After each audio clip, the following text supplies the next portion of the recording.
Ah yes, Copenhagen, the land of bicycles, designer furniture, and of course, Lego.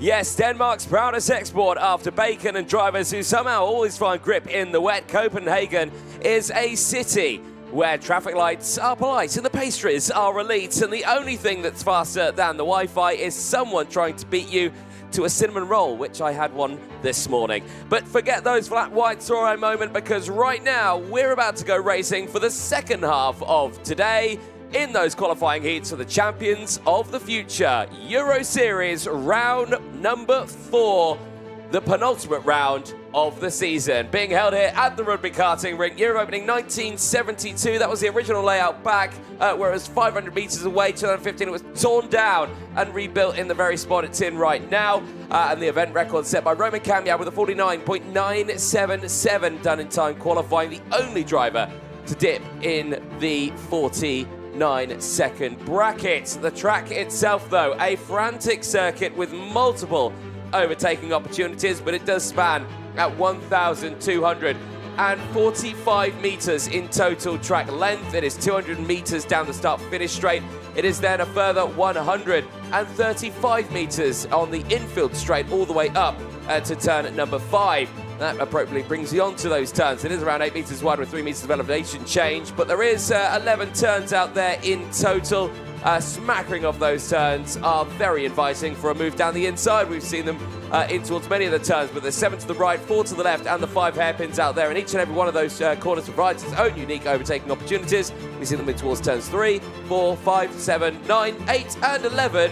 You can add turn 1 onto that as well, and you can probably add as well the little kink in between the two of turn 7 and 9. Top speed, drivers reach that down in towards turn number 1 around 122 kilometers an hour. They average around 90 around the lap. It is a fast circuit. It's very easy to overtake. It is very open. It is a proper driver's circuit. And for this weekend, like we were saying, it's been pretty hectic, hasn't it? Myself, Anthony Jordan, and Andrew Mather in the box. We're ready to go racing once again. Andrew, the morning was pretty busy. I suspect it's going to get just that fraction more busy now, though. Well, yes, as particularly we go through this 4th round of the qualifying heats. The 5th round will get really spicy, because this is not a championship deciding stage of the season, but it is integral for the drivers who are going to want to be at the sharp end of things when we get to the end of the season. We start this late afternoon session with OK Junior, and groups D and F heading out on circuit in a few moments' time for their 4th qualifying heat.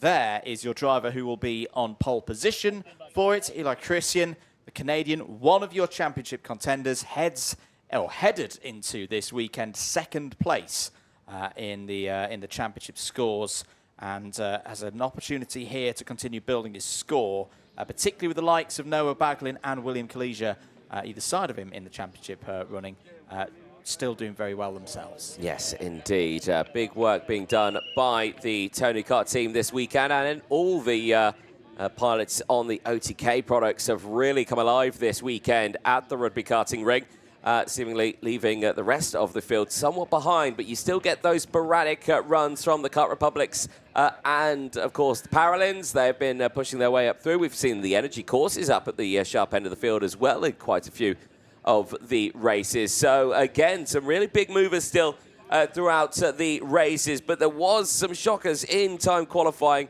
Some drivers really dropping down the order from where they originally wanted it to be, of course. But for the time being, everyone just doing what they can. We're now at that sort of phase of the weekend where we're going to start to see a little bit more the tyres being put into play right now.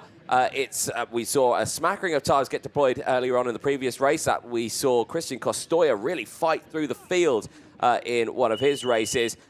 We have got some more out in this one as well, quite a smattering more in this one, but we'll talk about those in a few moments' time as the whistle blows and the engines fire up. They head out onto the circuit. Let's take you through the starting lineup then for OK Junior qualifying heat D versus F. It is Eli Christian and Gianni Giardello on row number 1. They'll have Will Green and Turner Brown on row number 2.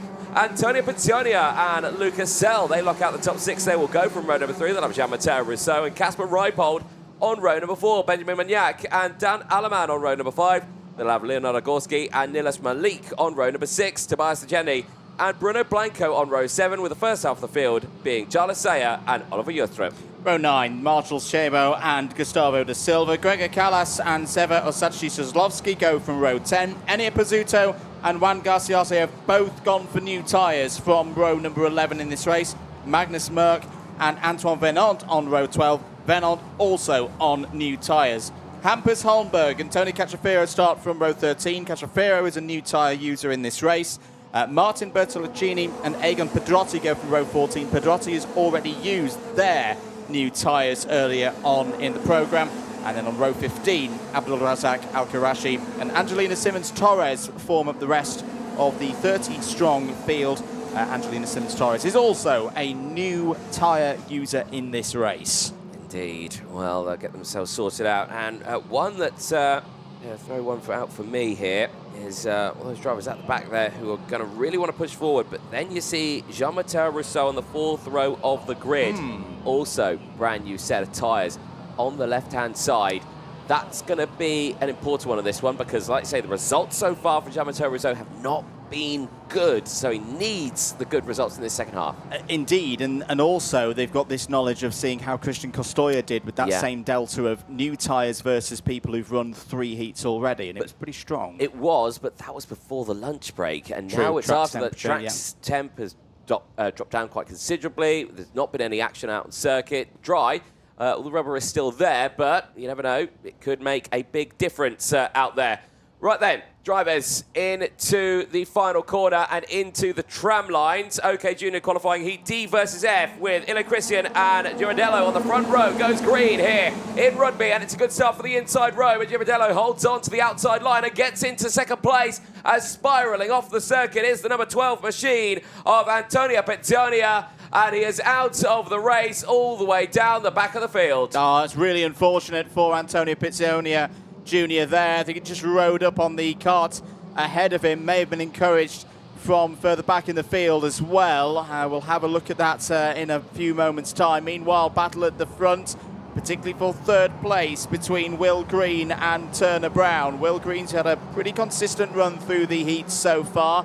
Can he strike through to break into this top 3 once we get to the checkered flag? Turner Brown already has a race win so far this weekend, so we know he's got good race pace. Antonio Pettonia, by the way, is still not come through sector number 1, so I think is out of this race. Here goes Turner Brown down the inside for 3rd place. Oh, a little touch there between Brown and Green is going to open the door for Jean-Matteo Rousseau on those new tyres. But Rousseau's now forced out wide a little bit by the number 37 of Benjamin Magnac. It's all getting a bit scrappy in the midfield once again. There's Bruno Blanco in the number 82 losing out to Rousseau. So Rousseau had made a good start there, Anthony, with the new tyres, but all of that work has been undone. He's now back down into 11th place. Yeah, indeed. Not what you want to see at all, as this two going absolutely wheel to wheel right now. And Dan Alleman going through past Green and gets up into 4th place. And that's a nice move there, but that was a feisty way of doing it through the rest of the field. But they seem now to have simmered down at the sharp end. Christen's lead 0.8 of a second ahead of Girardello. Brown still there in 3rd place, but it's some 2.1 seconds further down the road. That action into turn 1 was pretty feisty, and at the fastest part of the circuit as well. That wheel-to-wheel moment into T1 for Brown was quite a shaky one, but they've seemed to have settled themselves into a rhythm now as they go on to lap number 3 of this race. As Green, well, no, he retakes it down the inside of Dan Alleman. So as quickly as they think, no, that was over, it certainly wasn't. Yeah, Will Green back into a bit of a rhythm now as Magnac goes down the inside of Dan Alleman. Alleman now going backwards. Lucas Sell has come through into 6th place in the number 90 machine there. The French driver's had a very, very good season so far. In fact, it's Alleman lost another position, I think, to Casper Reipold. On the Fusion Motorsport prepared machine there. End of another lap, 3 down, 7 to go. Christian leads from Girardello, Brown, Green, Magnac, Sell, Reipold, Alleman, Gorski and Rousseau. Rousseau still on those new tyres, of course, and they'll still be in their initial stage, the stage that we see in timed qualifying. Quite a few laps run by the drivers in timed qualifying on Friday. For the juniors, they were typically running 3 or 4 timed laps in their sessions on the Maxxis options. That's the orange sidewalled tyres. The seniors were even running 5 timed laps on the primes. Let's have another look here at the moment between Green and Alleman. There's Alleman saying to Green to point forward and then going through himself, so maybe a slight different interpretation of the signals at that point. Alleman now down in 8th place. It's really not worked out for him in this race so far. No, it hasn't. But of course, he's communicating there with Green, saying, "Look, why are you defending? Come on, early stage of the race, let's go." Break away. That didn't happen, and yeah, unfortunately for Alleman, that's ended up with him dropping down into P8. Eyes on this one here. It's one of the Monster K factory drivers pushing their way through. This is Severino Sachi-Sadlowski battling away with Bruno Blanco. That's a little further down in the field, around 13th and 14th. On track, and Sachi's going to go down the inside. That is nicely done, and pushing his way through up now into P13. But Sajeni is there as well. Jala Sayer is there. Oh, it's not over just yet. Blanco wants the move back, and now comes the Kart Republic of the drivers behind, all fighting for position. Beautiful little switch over there as Sajeni gets through as well. That was a lovely, lovely bit of overtaking from the driver of the number 52, Jala Sayer, in the mix in that group. Also, drivers knowing that they're getting to the bitter end of these qualifying heats in the next few moments. They're going to start getting some momentum going. They've got to start so now. 5 laps gone, 5 to go. Looking around the outside there is the number 79 of Garciase. Garciase has had a decent season so far. New fastest lap of the race has just come in, unsurprisingly, from Panama's Gian-Matteo Rousseau with those new tyres. Oh, a bit of a problem there for Da Silva in the number 63, hopping and skipping all over the place. May have had a bit of a tap from the rear into turn number 5. Warning flag is out for Angelina Simmons-Torres for causing a collision. That will be a 5-second penalty applied at the end of the race. The moment would drop Angelina Simmons-Torres from 22nd pretty much down to the bottom of the field. Yeah, it certainly would, but I'd say weekend not over yet, but for a lot of these drivers now, these results are really starting to become a little bit more important for them as the day goes on. It's when we get into this half where things go a bit awry for them. That was a big step of oversteer there for Saslowski. That's allowing Juan Garciase to close in. Now you're seeing the likes of Tony Cachefero and Gustavo Marquez de Silva push through as well. But not close enough for the moment, and they're all starting to just kick off a little bit there in the background. You've got the Nero Motorsport driver there, Oliver Hostrup as well, who's trying to get involved in this fight. Tony Cachefero also there just in the background as well, so keep a close eye on this groups for right now. But so far, on to lap number 7 or 8 of this race. Still starting to simmer down now. Drivers at the front, Christian clear now by 0.8 of a second from Girardello. Eyes still focusing on this fight behind as Eddie Pizzuto sends through. Angelina Simmons losing out in a couple of places there. Juan Garciase coming away with a warning flag. Now this is something you don't want to see. Drivers getting a little bit too confident there. That's a big dent on the inside of that nose for the number 52 machine. Tobias Chenny has got a big dent in that front nose cone. That is going to spell a bit of disaster when it comes back to Parc Ferme. But all the meanwhile, still the pace looking mighty strong there for this field. As, oh dear, we're about 3 wide in the background of the field there. I just spotted that out of the corner of my eye in the commentary box. Race nearly at a conclusion here, Andrew, and still these drivers squabbling for this position. You've got Gustavo Marquez de Silva there in the middle of it, in that number 63, gesticulating wildly here. Yeah, I mean, for a lot of the drivers, it's a continuation of what we've seen from the very first round of heats, but particularly as the opportunities to move up the intermediate classification are shortening, they're reducing, they're passing drivers by. Gustavo Marquez de Silva is in that, is out of the race. Is that Bertolacini? I think it is, in the number 4, was in the number 41. Martin Bertolacini has had a really tough weekend. As well, overnight I had him outside the top 72. That's where you need to be to proceed forward into the superheats tomorrow. It's going to be a bit of a tall order for the Argentine driver to be on the grid for one of those superheats on Saturday morning with that retirement. We're on to the final lap then. Eli Christian looking very comfortable at the moment. This result would give him the lead in the intermediate classification once again. There are still races to go, or racing to go, in this 4th round of the qualifying heats for OK Junior. So we'll wait and see whether it's going to leave him on top with the into the final round. But 185 points from a possible 200. That is a very good score indeed for one of the championship contenders. Coming down towards turn number 10 now. This tight little left-hander, then immediately into turn number 11. It's been pretty much unchallenged in this race as the Canadian Eli Christian comes out of the final corner, takes another heat victory, takes another 50 points in the intermediate standings, and it's a fairly straightforward one by nearly a full second ahead of Jolie Girardello. Good points for the Italian as well. Third for Turner Brown, back on form for the Ricky Flynn Motorsport team, and is still very much for me one of the dark horses this weekend for a race victory on Saturday afternoon. Benjamin Maniac 4th. Will Green in the top 5 again, continues to accumulate points. At the moment is in the top 8 of the intermediate classification with one more race in this round. Lucas L, Kasper Reipold, Jean-Matteo Russo, Dan Alleman and Leonardo Gorski all in the top 10 of your provisional result. There it is. Nilas Malik 11th, Marcel Scheber 12th, 13th for Bruno Blanco, 14th for Jarlath Sayer and 15th for Seva Osachi Soslovsky. We have got 2 karts that have come to a stop on the slowdown, on the cool-down lap, which is a little bit strange. I think it's the 52 and the 129, which would make sense because they were next to each other 18th and 19th on the road, Tobias Shazeni and Oliver Hjordrup. They were just behind Juan Garcia and Gustavo da Silva. Enia Pizzuto, Angelina Simmons, Torres, Tony Cachafero, rest of the order, Holmberg, Mark, Venon, Pedrotti, Callas and Al-Karashi. 2 retirements from that race, Martin Bertolacini and on lap 1, Antonio Pitsonia Jr. But there's your race winner. Another strong performance, Anthony, and the Canadian goes from strength to strength. Certainly does. Looking forward to what he can do later on today. Of course, Groups D and F will be back out. Groups D will be out at around heat 25. Groups F will be out around heat 27 for the juniors and the seniors.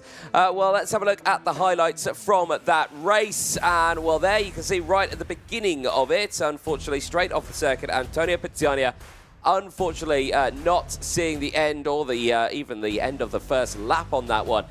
Turner Brown making those moves. That was a bold move there at T1 for Turner Brown. A little bit of contact there, putting the field into play there. Unfortunately, getting spat out of the order. Jean-Matteo Rousseau on those fresher tyres, just getting squeezed out of the way. Jean-Matteo Rousseau at the end of that race finishing in 8th place, down from where he originally started. So those fresh tyres, unfortunately, not serving him the way he would have wanted to at this stage of the weekend.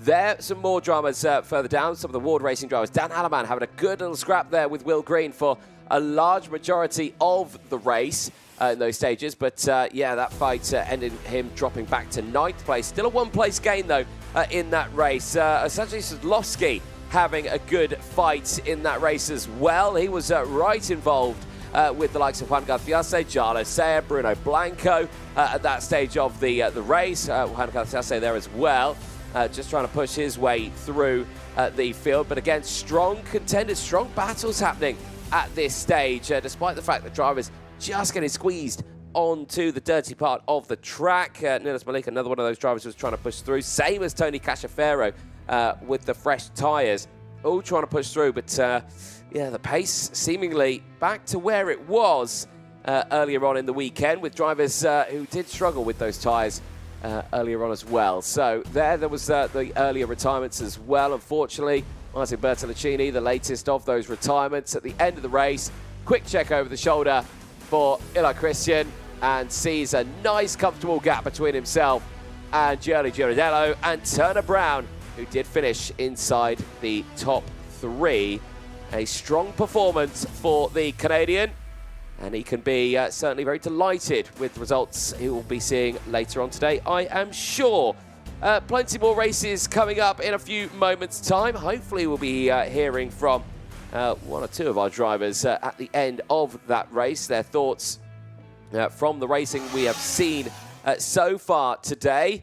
But as you can imagine, it's a long way to go for the first half. That is a lot of our races down now. We're 9 races in with 9 to go at the exact halfway point of the day now in terms of the racing. There you can see the wind still picking up. It's still a crosswind over the start-finish straight. But for all the drivers, still lovely, lovely conditions for them for the racing today. Will be the senior category coming out next, qualifying heat D versus F.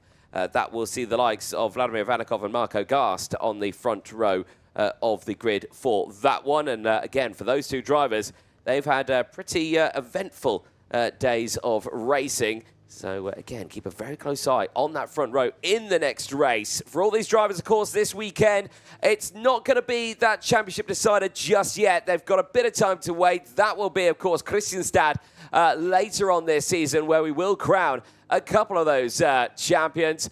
But, of course, this weekend will play a pivotal role with who will be going into that final round as the points leader. And because the standings have been so incredibly close over the season in both the OK and OKJ categories, it's, well, it's certainly going to be a very interesting one. Of course, Kalija, Krishnan and Baglin in the juniors, absolutely very close. The seniors that are coming up next, of course, Christian Kostoy coming into this weekend with a big points lead, of course. He had around a 30-point advantage from Jacopo Martinez, and Martinez not having a good weekend, but neither is Kostoya. So this is a good opportunity for the drivers who are 3rd and 4th and 5th in the points to really step forward. Kenzo Craigie, of course, who is 3rd with 167. Joe Turney is 4th with 162. They're having good weekends here. The same can be said for Thibaut Ramikas. He is also having a good weekend so far, and he is stepping his way through that order pretty nicely also. But we'll have to wait and see what happens in those races, because let's say still a couple more heats for the drivers to do. We will be heading over now to qualifying heat D versus F for the senior category, which, like we were mentioning, will have the likes of Vladimir Vanikov and Marco Gast on the front row of the grid. Both of these drivers, again, having relatively decent days. Marco Gast had his best result earlier on in the first race that we saw for him out earlier on today. Put him up inside the top 3 this time around after securing 5th places in previous races as well. Vladimir Vanikov just taking his seat in his Birilat racing machine as well.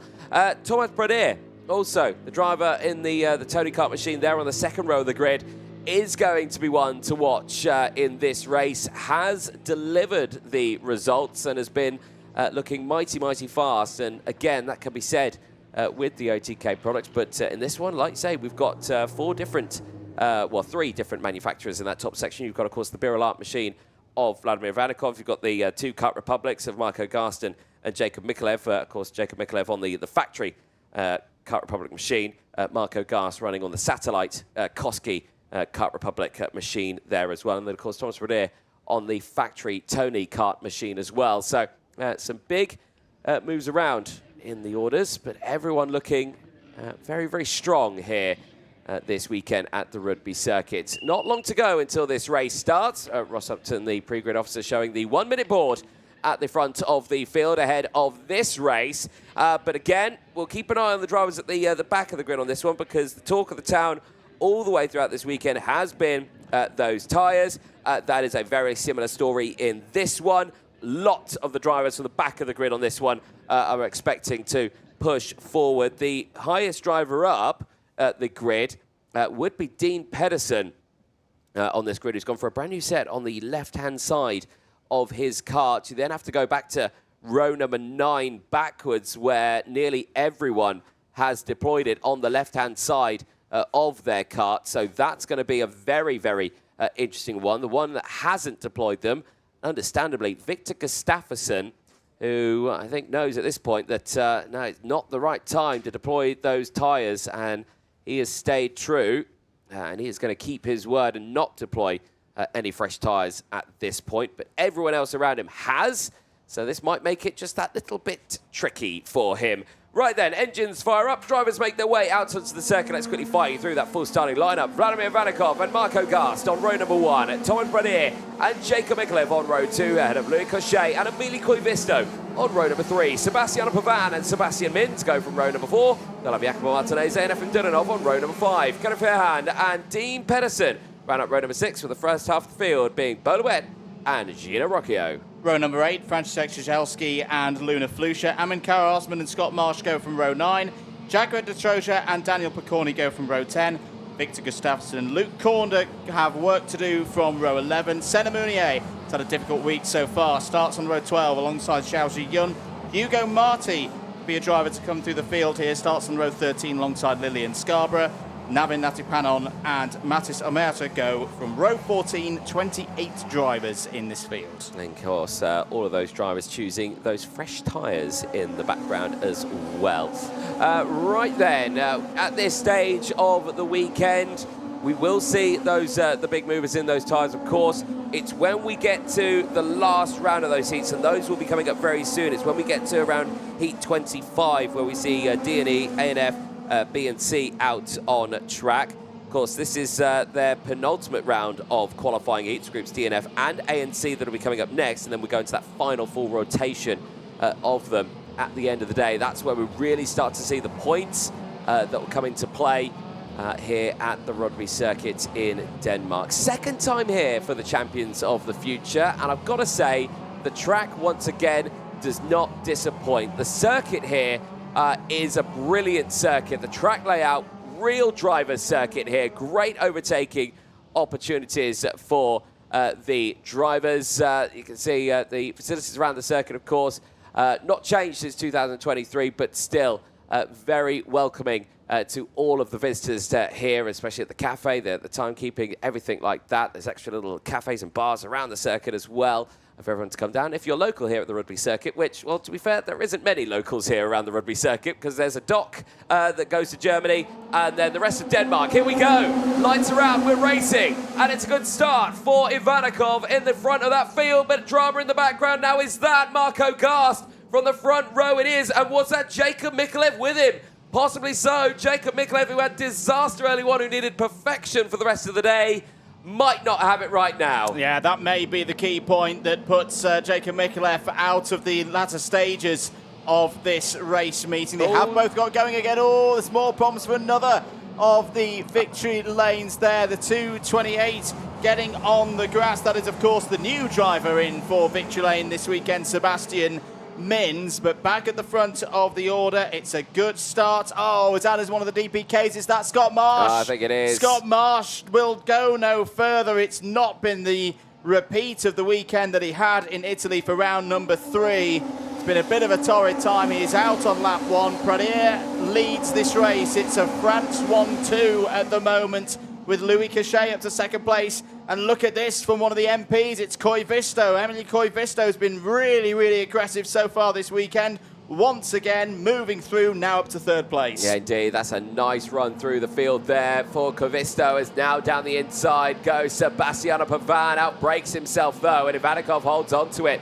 I did just see a name tumble down the order. Not sure if that was Marsh. Well, no, Marsh is already out of this one, of course. I think it might have been Marco Gast, who's now confirmed definitely all the way down there at the back of the field. So, again, big shake-up for the field at the front of it. Well, that's allowing these drivers to really push through right now, and that's opened up a nice breakaway for the top 2. But you can see there the rest of the pack still very, very close battles. Big races for Jacopo Martinez as well, who's trying to find a way past Sebastian Mins. This is for 6th place, just going through turn 2 at the moment. Pavan back down the inside of Ivanikov. This time has got the move right for 4th place. Race leader is the fastest driver on the circuit as well, 51.213 for Thomas Pradier. This kind of result would put him back to the top of the table in the intermediate standings, 3 points ahead of current leader Yuri Peschel. There's Luda Flusha in the bright pink and white Iron Dames liveried Prema Racing machine. How's Luna getting on? Up 6 places so far in this one, back into the top 10. That's the same kind of area where Luna was finishing races yesterday. Had a retirement in the 3rd round, so again, can afford one problematic race but it's when he gets into two problematic races, that's when we start to get worried about a driver's prospects of making it through to the final. At the moment, Luna Flusha is still on course for being there. Yeah, certainly so. Down the inside, big moves once again, and Sebastian Mins claims another position there, this time on Vladimir Ivanikov. Next target will be the likes of Sebastiano Pavan, as down the inside now, Jacopo Martinezzi back on the charge. Again, he needs these positions here, Andrew. The championship is at stake, and especially the fact that you've got Kenzo Craigie and Joe Turney having really good weekends so far. Yeah, it puts him in a real danger zone here to lose out in places. And Costoya, despite having a good fourth round before the lunch break, is still in a bit of a problematic area. There's still opportunities to close that points gap on the current championship leader in the senior category. End of lap number 5. Pradere's lead is 2/3 of a second ahead of Cochet, Koivisto in third, Pavan and Mins 4th and 5th. Martinezzi still there in 6th place. That looked like a nice move from the 298 to Gino Rocchio. It's not the first time we've said that so far this weekend. Bit worried about Ivanikov here, though, Anthony. Seems to be falling backwards. Yeah, just that little bit as, well, Sebastian Mins now retaking that position away from Martinezzi. But yeah, no, it's easily done at this point. You know, tyres get to that phase, and this is where, you know, in the next race we see Ivanikov, I suspect we're going to see new tyres on board. But looking on this one, right, now that's Flusha trying to get involved in this one. What did you spot? Now, I thought I saw someone off in this lead pack off to driver's right. There were two karts in a bit of bother outside of our window at turn number 7, so I think we're going to see quite a few drivers hop up and down in this one. I'll just see if my eyes were deceiving me then. No, they weren't, and it was Martinezzi. Martinezzi's dropped down to 11th place. I thought I saw a bright blue machine off the road. Back on it now. But again, Jacopo Martinezzi, every time he seems to be getting a little bit of momentum going this weekend, Anthony, something happens. This time, a moment in that battle with Sebastian Mins, I'd imagine, as Flusha goes down the inside of Kara Osman there for what is now 8th place.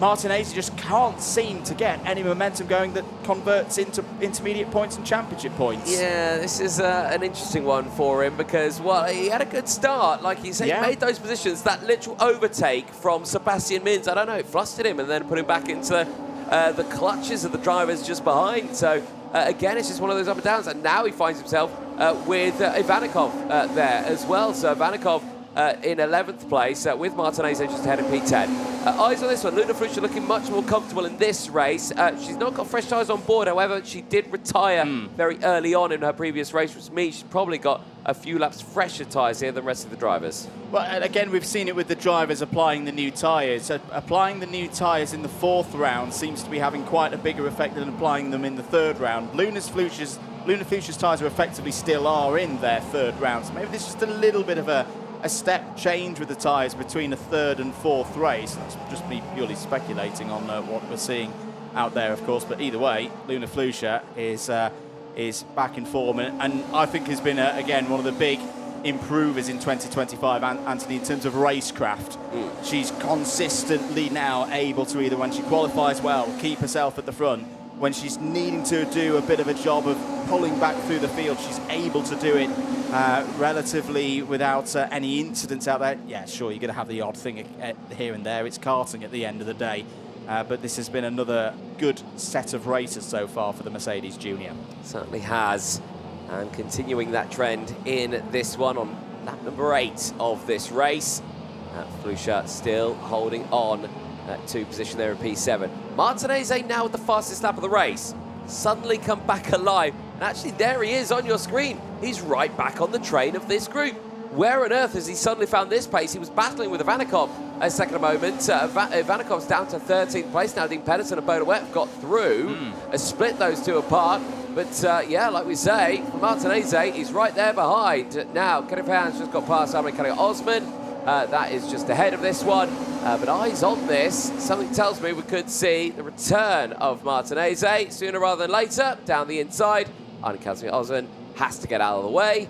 Now Kenny Fairhand is the next target, who's only a couple of seconds or a couple of tenths up the road. Yeah, 6th place would still be a decent result here for Jacopo Martinezzi in this recovery drive for the Kart Republic team. Coming to the end of lap number 9 here, just looking a bit further down the order. No massive movers in this, no one really in double figures of positions gained. Unfortunately, we have got some going the other way, of course. Marco Gast and Jakob Mikalev both recovering back up to 15th and 18th places now after their lap 1 troubles. Thomas Prodea continues to lead this race. I've got to say, Thomas Prodea has really impressed me this weekend. Another driver who seems to have taken a bit of a step up. Remember, a lot of his 2024, he didn't seem settled. He would have, many near misses in terms of breakthrough results. He seems to have matured very, very well this season. We said earlier, he seems to be at home now with this Tony kart machine and pacing himself very, very nicely. And that feeling of having 185 points on the board from a possible 200 after 4 rounds, that's surely got to be feeling pretty good. It's not bad going, that, is it? It's a really good performance over the course of the weekend. And like you say, with still another heat to go for these groups later on. This is going to be an almighty important one for them. Eyes on this one, though. Cochet and Koivisto have closed in. This is the fight for second place. As there, I think, was Efrem Dulanov and Daniel Bacorni's car just off the side of the track there at turn at number 3. They've just had a moment. The Parallel and the Hugman racing driver out of the race. Yeah, and I think that could be things done for Daniel Bacorni in terms of going through to the superheats. That's not the first time that we've seen the 293 at the side of the road across the last 24 hours or so. No other changes in the mid-pack until I've just noted that Jacopo Martinezzi has got up to 8th place now. Kara Furhand holding in 10th. It's a solid top 10 at the moment again. Hugo Marti on the move as well, Anthony, for the Paralin team. We do now have drivers who've gained 10 positions in this race. Marti's one of them, up to 15th, as is now Luna Flusha. Flusha through past Gino Rocchio and up to 6th place. Yeah, indeed. Well, Flusha continuing that trend on in this one. And like I say, she's still got those fresh tyres to deploy for later on. So Flusha, if she's confident with these slightly fresher tyres, then she could really have a good race in her last one later on today. But I still maintain on this one here, Louis Cochet not out of the woods from Koivisto, right on that rear bumper. Curious to see how this one's going to transpire, because both are very quick here. Both are up on the race of the field. They're up 3 places each. So again, these are going to be drivers to really watch out for at the end of this race. Final lap board comes out, and still Prodea leads the way. Yeah, doing a very, very good job managing the gap at 0.9 of a second.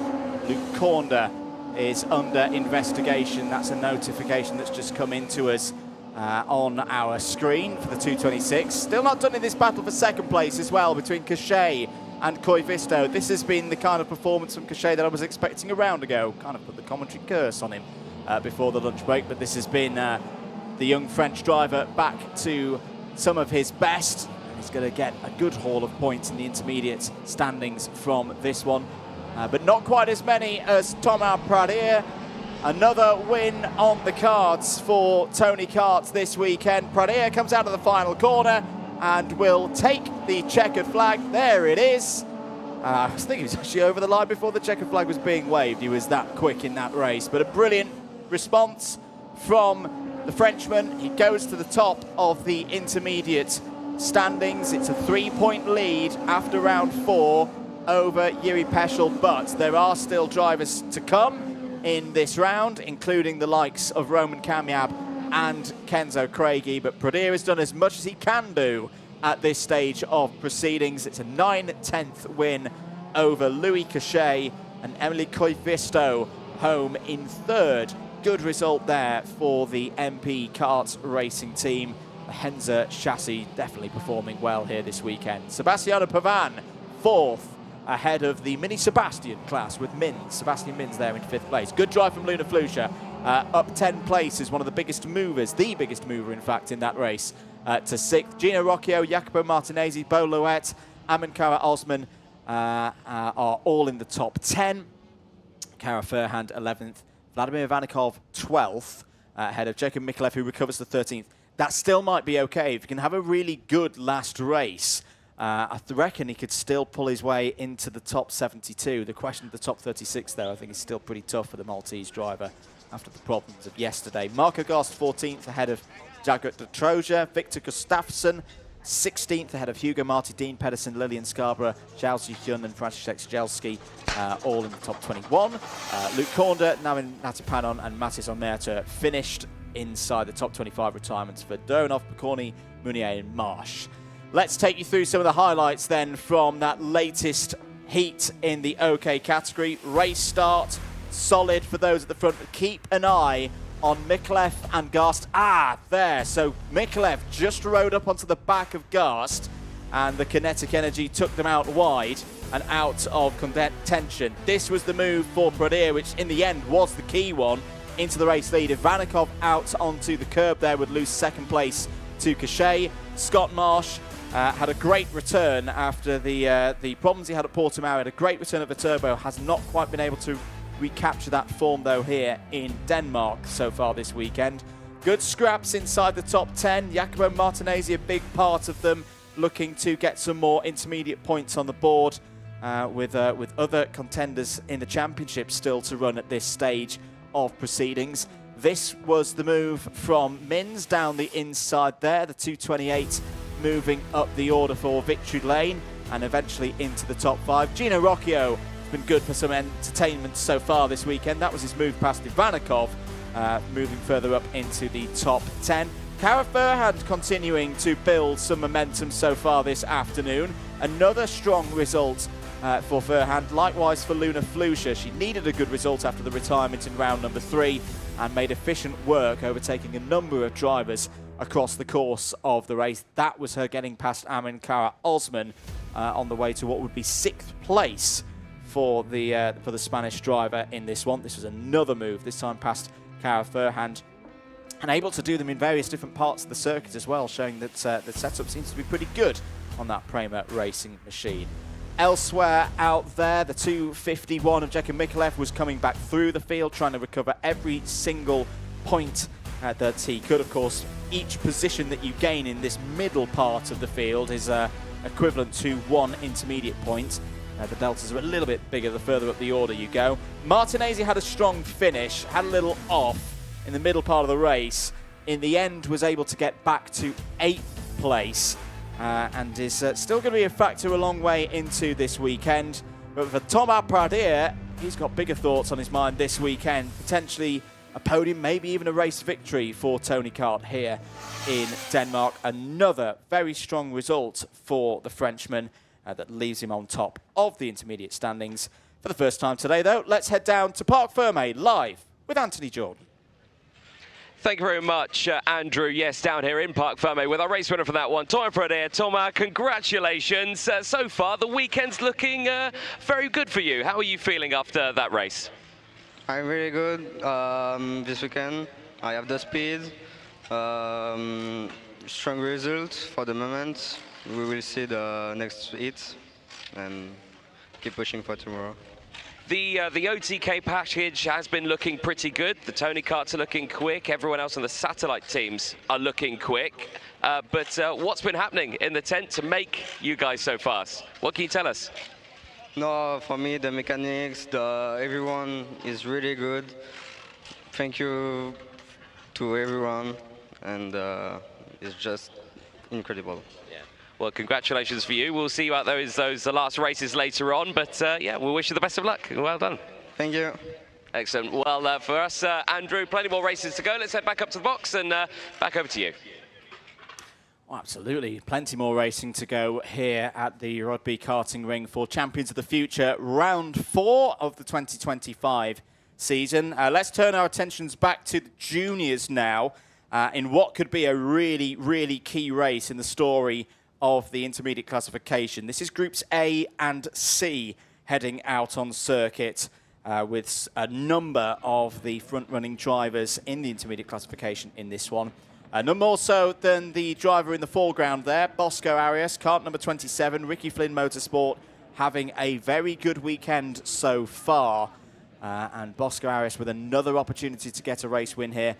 But he's got some company on that front row of the grid. Noah Baglin on the far side there had some troubles in heat number 3, but second and first across the 2 rounds yesterday shows that Baglin is still very much a driver in form here in Denmark. an eye on Gilles Herman as well there on the inside of row number 2. The young Belgian who was a big part of the FIA Karting Academy trophy last year, of course. Now taking the step into OK Junior with the Tony Kart Works team. He'll be looking to break through. I think his best result so far this weekend is a 5th from round number 1. And again, a driver who we've seen in this category for a while, but we've not necessarily seen them right at the sharp end of the field. Kart number 34 there on the second row of the grid on driver's left. Olivieri Cini has had a fantastic weekend so far and could very well be on course for a first final of the Champions of the Future season. Whistle sounds, meaning it's time for the drivers to roll out. And it's time for us in the box to take you through the grid for this one. Bosco Arias starts on pole position with a chance to move back to the top of the IC. Noah Baglin joins on the front row. Gilles Herman and Olivieri Cini go from row 2. Michael McGoy, keep an eye out for the American. Very quick starts in the last 2 races. Starts on row 3, is joined by Maxim Bobrishov. Julian Frasnelli and Lucas Bonhomme go from row 4. Dean Hugendorn and Ludwig Gronquist are wrapping out the top 10 on row 5. Asher Osteen and Samuel Hugon starts on row 6. Hugon, the winner of the previous FIA round, of course, in Italy earlier in the summer. Manuel Miguez and Manny Nuvolini start on row 7. They're just ahead of Devin Waltz and Jesse Phillips, who both need good results in this one. Had difficult round 3s. Roland Nagy and Priam Bruno go from row 9. Drew Waltz also retired from the previous race that he competed in. It's got Alex Malota for company on row number 10. Mariano Lopez and Vincent Kraft on row 11. Kraft, one of the Swedish wildcards here this weekend. Jindrik Svoboda has had a torrid week so far. Hasn't had a classified finish in a race so far. Starts on row 12 alongside Victor Stalmack. Eber Yarsum and Emiliano Hernandez go from 13. Felipe Sanchez and Yanis Kolovos on 14. William Kim's done plenty of racing across in the United States. He's now racing here in Europe for the first time in the OK Junior category for Champions of the Future. Starts on row 15 for this one, alongside Adam Anderson. Marcel Chapler completes the 31 strong field. All drivers out on circuit as expected. And a quick rundown of how we're looking in the IC at the moment. Chrisen first, 185. Kalesia second, 162. Actually sharing that tally with Girardello at the moment. Viapiano 154. And then the highest ranked driver in this race is Bosco Arias, 5th place on a perfect 150-point score at the moment. Can he continue it on into round number 4? Into the tram lines. Do those lights go out? Yes, we are racing once again here at Rødby in OK Junior. Great start for those on the pole side of the grid. Baglin is going to be shuffled down, I think, to around 6th place here.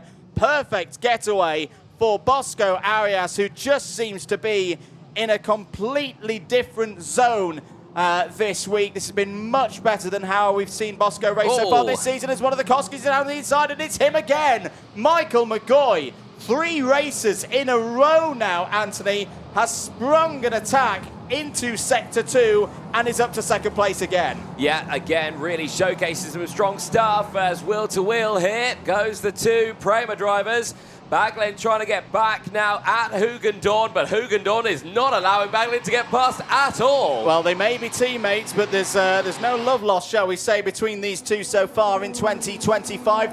They both want to be the top driver within this Prema racing team for the OK Junior class in 2025. End of the first lap, Arias leads, McGoy second, Hugendorn, Baglin, Cini again, Olivieri Cini there in 5th place, but it's going to come under attack now from Gilles Herman in the yellow and white helmet. That's a nice move from the Belgian up to 5th place. Lucas Bonhomme is on the scene as well in the red, white and blue Energy Corsa, up to 6th place. Also moving through the field, Anthony, a little bit further down the order. Emiliano Hernandez has made 10 places as Baglin switches back on Hugendorn. Great stuff from Noah Baglin up to P3. Yeah, indeed, but you said it right there, for P3, not for the race lead or anything like that. They've lost so much time on McGoy and Bosco Arias further up the road. So not the sort of place they want to be doing these battles. Further down the order, though, we've got Lucas Bonhomme here battling away with Olivieri Cini, Maxim Bobrikov, Julian Frasnelli, Gilles Herman, Miguez, Phillips, Nagy, Drew Waltz. Asher Osteen's just lost out 4 places there and has gone backwards in the order as Gilles Herman again piling on the pressure as that's further up. That is Maxim Bobrikov also piling on the pressure to Olivier Dicini. Not able to find the way through just yet, but there's some big fights going on here. Mariano Lopez just lost out on a load of places there. Granqvist Austin going through. So again, there's some big shake-ups going on, but Croce at the front of this one. Bosco Arias leads with a gap of over a second, but McGoy is looking quick out there. The sectors are coming in at fractionally faster there, but Baglin has just gone purple in Sector 3. Just having a look at Maxim Bobrikov trying to find a way through past Cini here. Got to say, really good to see Bobrikov going on the attack. If I remember correctly, a few weeks ago, about a month and a half ago when we were at Viterbo, Bobrikov qualified well, couldn't really keep himself at the front of the order though, was on the defensive a lot across the weekend in Italy, not here in Denmark. Has not been able to find a way through past Cini yet, but this has been a good performance this weekend so far from Maxim Bobrikov.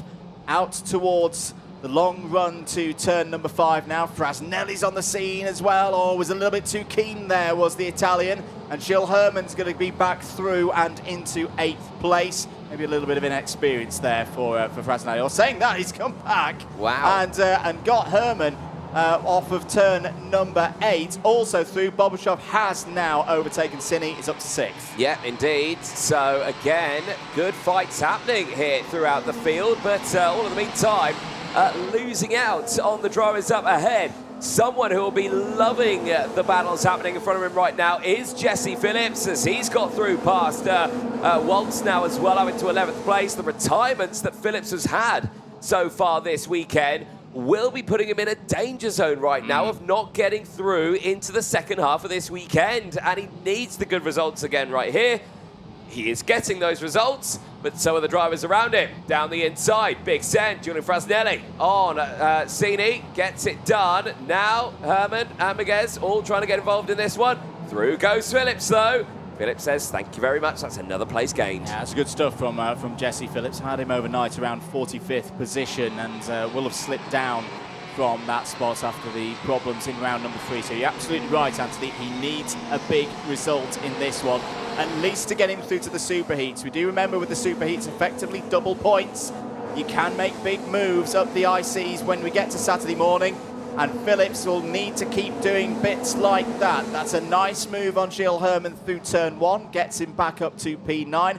Also moving up, it's the number 57 on the scene. This is where we have to be careful in the box. It's Drew Waltz, because both Drew and Devin are in this race.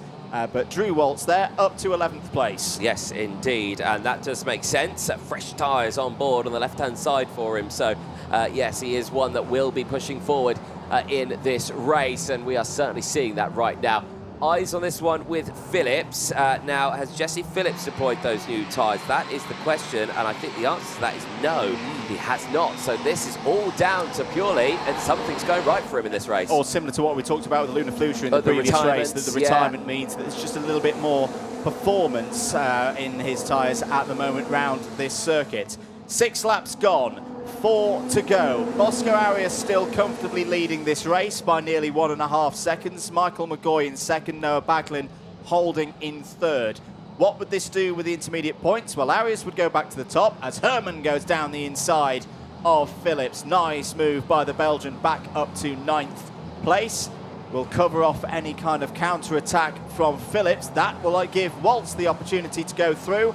And a fine move there from Waltz back up to P10, who similarly closes the door. No opportunity for Phillips to counter. Arias leads in the points. Christen would drop to second. McGoy would be third. Waltz now has gone for the move on Herman. So Waltz really making some nice progress here out on circuit. Phillips is going to draw alongside, give a little bit of a bump draft to the American into turn 1. Nothing Herman can do. He's just going to have to sit there, drop down to 11th place. Yeah, indeed. Nothing he can really do about that one, but still in the fray right now, and certainly want to keep his nose down the inside here. Like you say, it's going to be a tough one for him, but Drew Waltz still pushing strong as Gilles Herman again. Not sure if he's looking to the inside there or going defensive. I think it's the second half of that, as Asher Austin is all over his case. Down the inside, through goes the likes of Hernandez. 2 for 1 for Emiliano Hernandez, and he is delighted with that one. There is nothing that Miguez or Herman can do. Osteen slots back, because I think Alex Malota and maybe Jindrik Voboda have had a drama out there. They have both just tumbled off my radar. Yeah, I've just seen Alex Malota. It's at turn 7. It's the hot spot for incidents. That is not a good moment. Rule number 1 of motorsport, don't get involved in incidents with your teammates, and that, I think, is exactly what's happened between Malota and Svoboda. So Svoboda still does not have a classified finish in this meeting. Meanwhile, this battle is ongoing between Herman and Osteen. Oh, nice stuff there from Asher Osteen, who's going to get the move done before heading through turn 7. Oh, that was a bit of a robust bit from Gilles Herman. He takes the position back. Yeah, indeed. That's just that heavy braking zone into it. Herman feeling like he braked a little bit too soon, or maybe used him a little bit as one, and they're losing a lot of time here to the drivers behind, because now you're seeing the likes of Ludwig Granqvist getting involved. Now, Granqvist struggled earlier on when he got squeezed off the track. Now he's back, squeezing other people off, because now he's going wheel to wheel down the inside. NASCAR time. He's got the slipstream down the start-finish straight to utilise it. Can't carry the speed, though, around turn 1. And as he tries to gain 1, can only gain none. That's a bit of a strange one for Ludwig Granqvist. It's almost like he lifted off just to let those guys back through. He put his hand up as well. I hope there's no kind of technical problem for Granqvist, who's had another good drive here. Samuel Hugon, if we've not mentioned already, has had a warning flag, but for Bosco Arias, still looking very good at the front of the field. Certainly so. Time very quickly running out then in this race with the last lap board out, and for this young man, he will once again see maximum points to his name. Bosco Arias, 200 points now, is clear from Eli Christian, second in the points with 185. The young Spaniard for Ricky Flynn Motorsport this weekend in Rødby is absolutely undefeated so far after a brilliant run in qualifying. He's a pole and 4 wins out of 5, with 1 more to go later on today, and that will be the penultimate race later today for themselves in the groups. They'll be back out on track. Heat 27 for groups A and F, that will be. But for Bosco Arias, he takes the win out of Michael McGoy, Noah Baglin from Dean Hugendorn, Lucas Bonhomme from Maxim Bobajov, Olivier Cini from Julian Fresnelli, Jesse Phillips from Drew Waltz, Emiliano Hernandez from Gilles Herman, Asher Osteen from Ludwig Granqvist, and Manuel Miguez, who round out the top 15. Devon Waltz ahead of Roland Nagy, Mariano Lopez from Manu Nuvolini, Adam Anderson from Felipe Sanchez, Victor Stalmack from Emil Razum.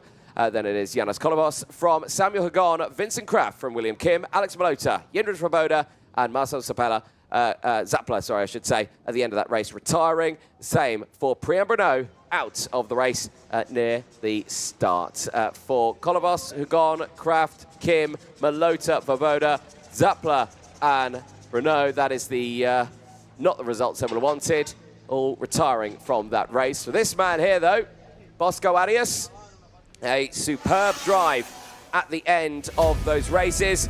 As let's take you through some of the highlights from that race. The start initially, a good run for the front rows. Keep an eye on Baglin, though, on the outside. He had a tough old race, did come back to P3. That's how they all went off at turn number 1. Shaky start with drivers going off left, right and centre. Thankfully, I think everyone did manage to get going again. I think 1 or 2 drivers did retire, though, in the early stages. Gilles Herman having to fight away with the 2 drivers, 2 Premers, Baglin and Hugendorn. Both of them, Hugendorn, brilliant start to his race to gain those 5 places in the early stages. Really taking it to his teammate Baglin, who I can imagine won't be too happy with that sort of situation. You know, he's fighting up in that championship, and he's in that close area. But like I say, at this stage of the weekend, points mean getting through into those super heats and, of course, those all-important finals later on in the weekend. But still, frantic racing from the 2 of them. This stuff here, Giulio Fresnelli and the likes of Gilles Herman battling away brilliantly throughout that one. Olivier Cini as well, pushing his way through. Cini looking very strong in the early stages of that race as well. Did drop down a couple of races to finish in P7, but still a solid drive nonetheless. Jesse Phillips as well can come away feeling a little bit happier with that result. Also, 7th place gain to finish in P9. Drew Waltz as well, also a 9th place gain. Emiliano Hernandez as well, who we were talking about at one point, really pushing through the field. A 15th place gain for Emiliano Hernandez puts him right up in the sharp end of the order in that race. But that fight just raged on all the way to the end of the race. Phillips having the good run to the inside and really splitting those two drivers apart there. Then you saw the later overtakes as well. Big moves down the inside there for Asher Osteen, stepping up through the field. Him going wheel to wheel with Gilles Herman was quite a spectacle all the way to the end of that one. Again, them keeping that up. Later retirements in the race certainly did come thick and fast, though, with some of the drivers. Yannis Kolovos was one of those later retirements right at the end of the race. The same for Samuel Hugon. They had drama right at the end of it, but seemingly unaware of all of that unfolding behind him was Bosco Arias, who, the young Spaniard, is delivering the results over the course of this weekend and still maximising his points. Let's head over to Parc Ferme and over to Andrew Mather. Thank you very much, Anthony, here with our latest race winner, Bosco Arias. Bosco, 4 from 4. Did you honestly expect this at the start of the weekend? Yeah, like I said yesterday, the pace is there, so another time, thanks to Ricky Flynn, to Scott, to my mechanic. I think it's gonna be a good weekend for us, so we have to continue like this. What was the most difficult part of that race? I think the start is the most difficult, because if you open a gap, then it's difficult to recover. So yeah, it's that. And you've seen some big competitors in that particular race. Have you got the confidence? Have you got the tyres underneath you to make it 5 out of 5 later this afternoon? Yeah, obviously we are P1 overall, so we don't have to win. But if I can win, for sure, I will get it. How's the feeling? How's the atmosphere in the camp? I saw Maxim Bobrishov coming over and giving you a congratulations. Does the whole team feel happy at the moment? Yeah, we are very fast. We find the pace, so we are very happy, all in the team. We are friends, so that's important. Good stuff. Bosco, congratulations once again on a great drive. Anthony, back up to you in the box. Thank you very much, Andrew Mather, down there in Parc Ferme. More races to come up very, very soon, and we can't wait to see the seniors back out on track. The next OK race coming up very, very soon. We look forward to seeing that race, and you can see A&C will be coming up next, and that'll be out on circuit in a few moments' time. So for these drivers, we'll get them squared away. This is still going to be an interesting little race for the field, because we have got our man Kenzo Craigie back on the front row of the grid for this one. Looking forward to seeing what he can do in this. And crucially for this, we have seen a switch of sides. Now it's Roman Kamyab who is on pole position for this one.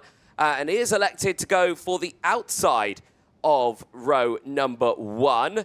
And for these two drivers, this is going to be the ultimate fight between the two of them. Obviously, Kamyab did lose out on his races earlier on. This time around, now he has got Kenzo Craigie in the same race. This is going to mean a little bit of a duel on our hands, I can imagine. So the front row, very, very competitive on this one. But a clear switch of sides. Kamyab electing that outside row, which, well, will benefit the likes of Noah Wolf, will not benefit Thibaut Ramekers. Now, Ramekers will have to obviously stay behind the likes of Kenzo Craigie. So that's going to be an interesting thing he's going to have to deal with on this one. Wolf will get the benefit. Toby Gale's going to lose out on this one. Alexander Chartier might benefit also in this fight, but we will have to wait and see how that start goes. For us, it's just a case of waiting and seeing. The yellow light will be coming on just about now. That will indicate that we've got around 30 or so seconds before the drivers head out on to the circuit. This is going to be a feisty one here because, well, Leo Nielsen's been looking pretty quick over the course of the weekend. Daniel Keller's been looking good. Jon Pokler as well, also been looking a pretty nice hour on the circuit also. But of course, nothing has been able to really compete with the likes of Kenzo Craigie and Roman Kamyab on the front row of that grid. Engines fire up then. Drivers make their way out onto the circuit. Let's take you through the full starting lineup for this one, as once again, tyres have been deployed. Roman Kamyab and Kenzo Craigie on the front row of the grid. Timo Ramikas and Noah Wolf on row number 2. They'll have Toby Gale and Alexander Chartier on row number 3. Leo Nilsson and Daniel Kelleher go from row number 4. They'll have Fastao Anado and Joel Pokkola on row number 5. Aston Sharp and Paul Andriotis going from row number 6. Vilma Svan and Sonia B go from row number 7. They will have Marcus Shilkunas and Sky Parker on row number 8. Clara Kowalczyk and Austin Gale will go from row number 9. Vegard Clemenson and Oscar Gallen on row number 10. They'll have Marcus Juncher and Elliot Kaczynski on row 11. Jorn Helder and Maria Neto on row number 12. Radek Vavra, Peter Stiller, Antonio Macedo and Leith Manima go from the 14th row of the grid. And that now gives me a chance very quickly to go over who has tyres, as Andrew Mather joins me back in the box. Quite a few of them in this, starting with Sonia B on the 7th row of the grid. Vilma Svan, the Swedes kart not starting and is being put back on the pre-grid area. I can confirm Vilma Svan is still not clocking up on my screen. There is Vilma Svan, out on track, ready to go racing, but now at the back of the grid. Another good start for the Swedish driver on that occasion. But hopefully we'll be able to get back in this race. Hopefully hasn't had any problems with the white line. There's a point at which a mechanic cannot touch in trying to get the kart going. They can't keep pushing the kart along to before the engine fires. So hopefully all good on that front. As I'm sure you've mentioned already, mate, this is a big one. When qualifying happened on Thursday and we saw the draw and we saw that first round of heats, we both turned to each other and said, my, oh my, we're looking forward to Kamyab versus Craigie when we get to it. And here is that point in the penultimate round of the heats. This is a pivotal one. It is, but the downside for Kamyab, he has already not lost one of these races. We are racing though, and Kamyab switching sides has massively benefited himself and Noah Wolf as they've gone straight 1-2. Craigie down to 3rd. Will have Ramikas for close company here, but it's not gone their way because they've got a 4-cut breakaway right now from the rest of the field. He was hoping Kamyab would drop, I think, Craigie into that field behind. It has not happened. Yeah, I almost think Kamyab took that start too quickly. It stretched out in the first few rows too quickly to really drop Craigie down the order. Was that one of the CL Racing Machine team drivers off the road? Might have been Joel Pokkola. Kenzo Craigie, well, I was going to say he was quite happy with 3rd, but he's quieting me down there with that move into 2nd place. Is off. Oh, it's Clemenson. One of the energy coursers is in there as well. Out of this race. Is that Andriotis possibly out of the race? Yes, it is. So Vegard Clemenson and Paul Andriotis go no further. Fausto Arnado had a really big moment as well, just to mention Anthony off the start. Front axle popped up in the air for a moment for the DPK Racing drivers. That's why he's fallen down to around 15th place. But for Craigie, I think this is fine. This is a good situation to be in. Yes, you're not winning the race, but crucially, you're still holding the lead in the intermediate classification over Kamyab by a matter of around 12 points. Yeah, at this moment. But again, Marcus Shilkunas dropping down the order a little bit. So is Austin Gale. So again, a lot of these drivers just trying to keep their heads above the water right now. Eyes on this one. Look at wow, Maria Neto, 11 places gained in this early couple of laps and is up into 13th place. Solid start from the driver on that CRG. Yeah, really good stuff there from Maria. A number of the drivers, the eagle-eyed amongst you on the live timing, will see Gelomini for Maria Neto now, like Victor Gustafsson, as Ramikas goes down the inside of Noah Wolf. That's a nice change for 3rd place. It's still, you know, a factory chassis-wise prepared CRG, but with the TM engine on it as opposed to the IAME engine for those karts still marked as CRG Racing Team. Meanwhile, this is a good scrap. This is for 7th place. Leo Nielsen, Aston Sharp and Sun Yibei are all in the mix here. And Sun Yibei moving through as one of the Birrells joins the party. Toby Gale moving up into the top 10. Sun Yibei really on the move here. At the moment, trying to get it moved down the inside of turn number 1 there. Not getting it done this time around. Trying again, maybe at turn number 2. No, because Aston Sharp tried to get his nose down the inside there, and that's not gone well at all. Toby Gale getting a little bit of a bump in the background. Now the move has been completed, but a lot has happened there, and drama out of the commentary box window.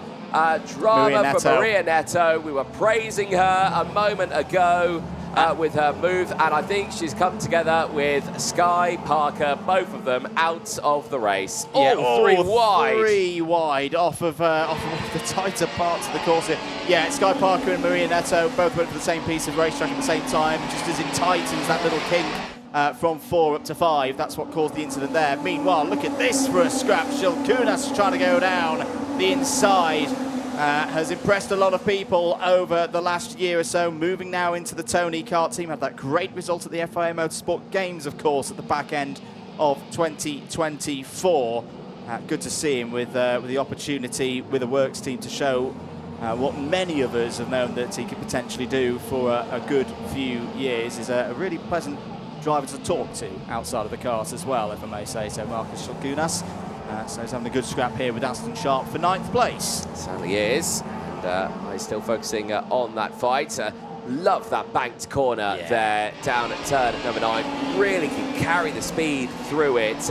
You see the driver's head, they kind of like just bobble up and down as they go through. It kind of reminds you a little bit of the carousel at the Nürburgring a little bit. So you can carry so much speed through it, more than you realise, but you make a mistake and it can spit you out the exit very, very quickly. Eyes on this one, and still Sun Yibei there holding off the likes of Sharp, Chartier as well. Sharp's just got past him now and has moved up into 8th place. Alexander Chartier having to fight back. Ramaker's here, closing in on Craigie. Craigie seemingly closing in on Kamyab. 1, 2, 3 and 4 still there in the lead. I suspect we will see a change here. Craigie does not want to lose his first race of the weekend. No, he doesn't. And so he's trying to see if there's any alternative for him to, you know, sit in second, take the points. Does it help Roman Kamyab go up the order? To be honest, I think it's one of those old adages of if in doubt, flat out. Now, is this the Maria Neto Sky Parker moment? Sky Parker had nowhere to go. Sky Parker had nowhere to go there, and that was Maria Neto battling away with the other. Shilkunas. Yeah, Shilkunas there, which is why he's probably lost out in a few places. And that is disaster, and you can see what it means to her because she had made such great progress in that race. I tell you what, for Sky Parker as well, I know this won't be the most popular statement. If you wanted one kind of 10-second shot that summarises Sky's season so far, it's that. Wrong she place, just wrong has time. No look at all so far in 2025. She's had some really good pace today, has retired from this race. I hope we do see Sky Parker a good way up the order in the superheats, because she's driven brilliantly this weekend. She certainly has, and yeah, that's such a big shame for her. Eyes on this. You know what? Craigie looks to be more under pressure from Ramikers here than what he's doing on to Kamyab. This could be a very interesting moment here for Kenzo Craigie. Could mean really good things for Kamyab here. Now, Kamyab in that previous race did drop down quite a significant amount. You know, a 3rd place finish will keep Craigie very much alive in the area. But you have to remember, Kamyab's got 182 points. Craigie currently right now 194.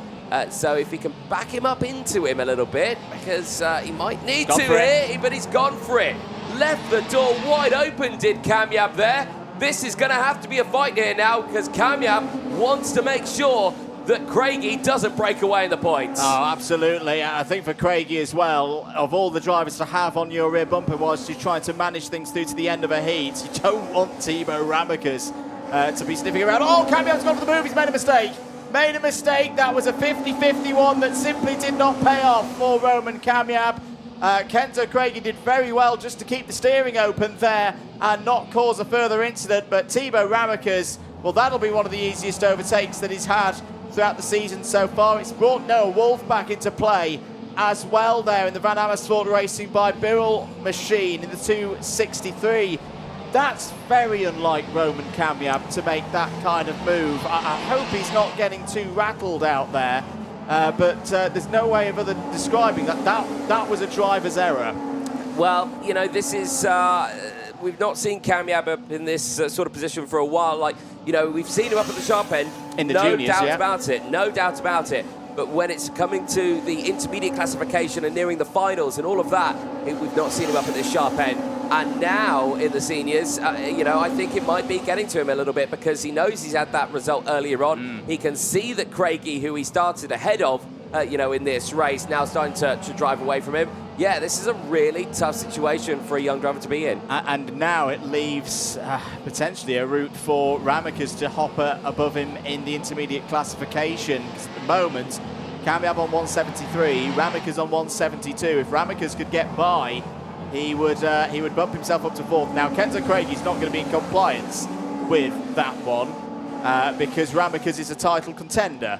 He's not the strongest title contender at the moment. He's in 5th place, about 20 points or so behind Kenzo Craigie, but 20 points at this stage of the season is absolutely nothing. Kenzo Craigie's going to keep pushing on here, and he's going to need to keep pushing on, Anthony, because new fastest lap of the race last time around, Thibaut Ramekers 50.168. That is very quick at this stage of proceedings. I think now that he hasn't got Kamiab around him, he can really now go to work. He showed some really good pace earlier on at Thibaut Ramekers, and we were thinking, is this going to be a new day for him? It was a tough day yesterday, but now looking so much more competitive. Of course, these drivers, none of them on fresh tyres. They're all on their original tyres from time qualifying. Done a lot of heats on these boots, but yeah, I think we could see a change here.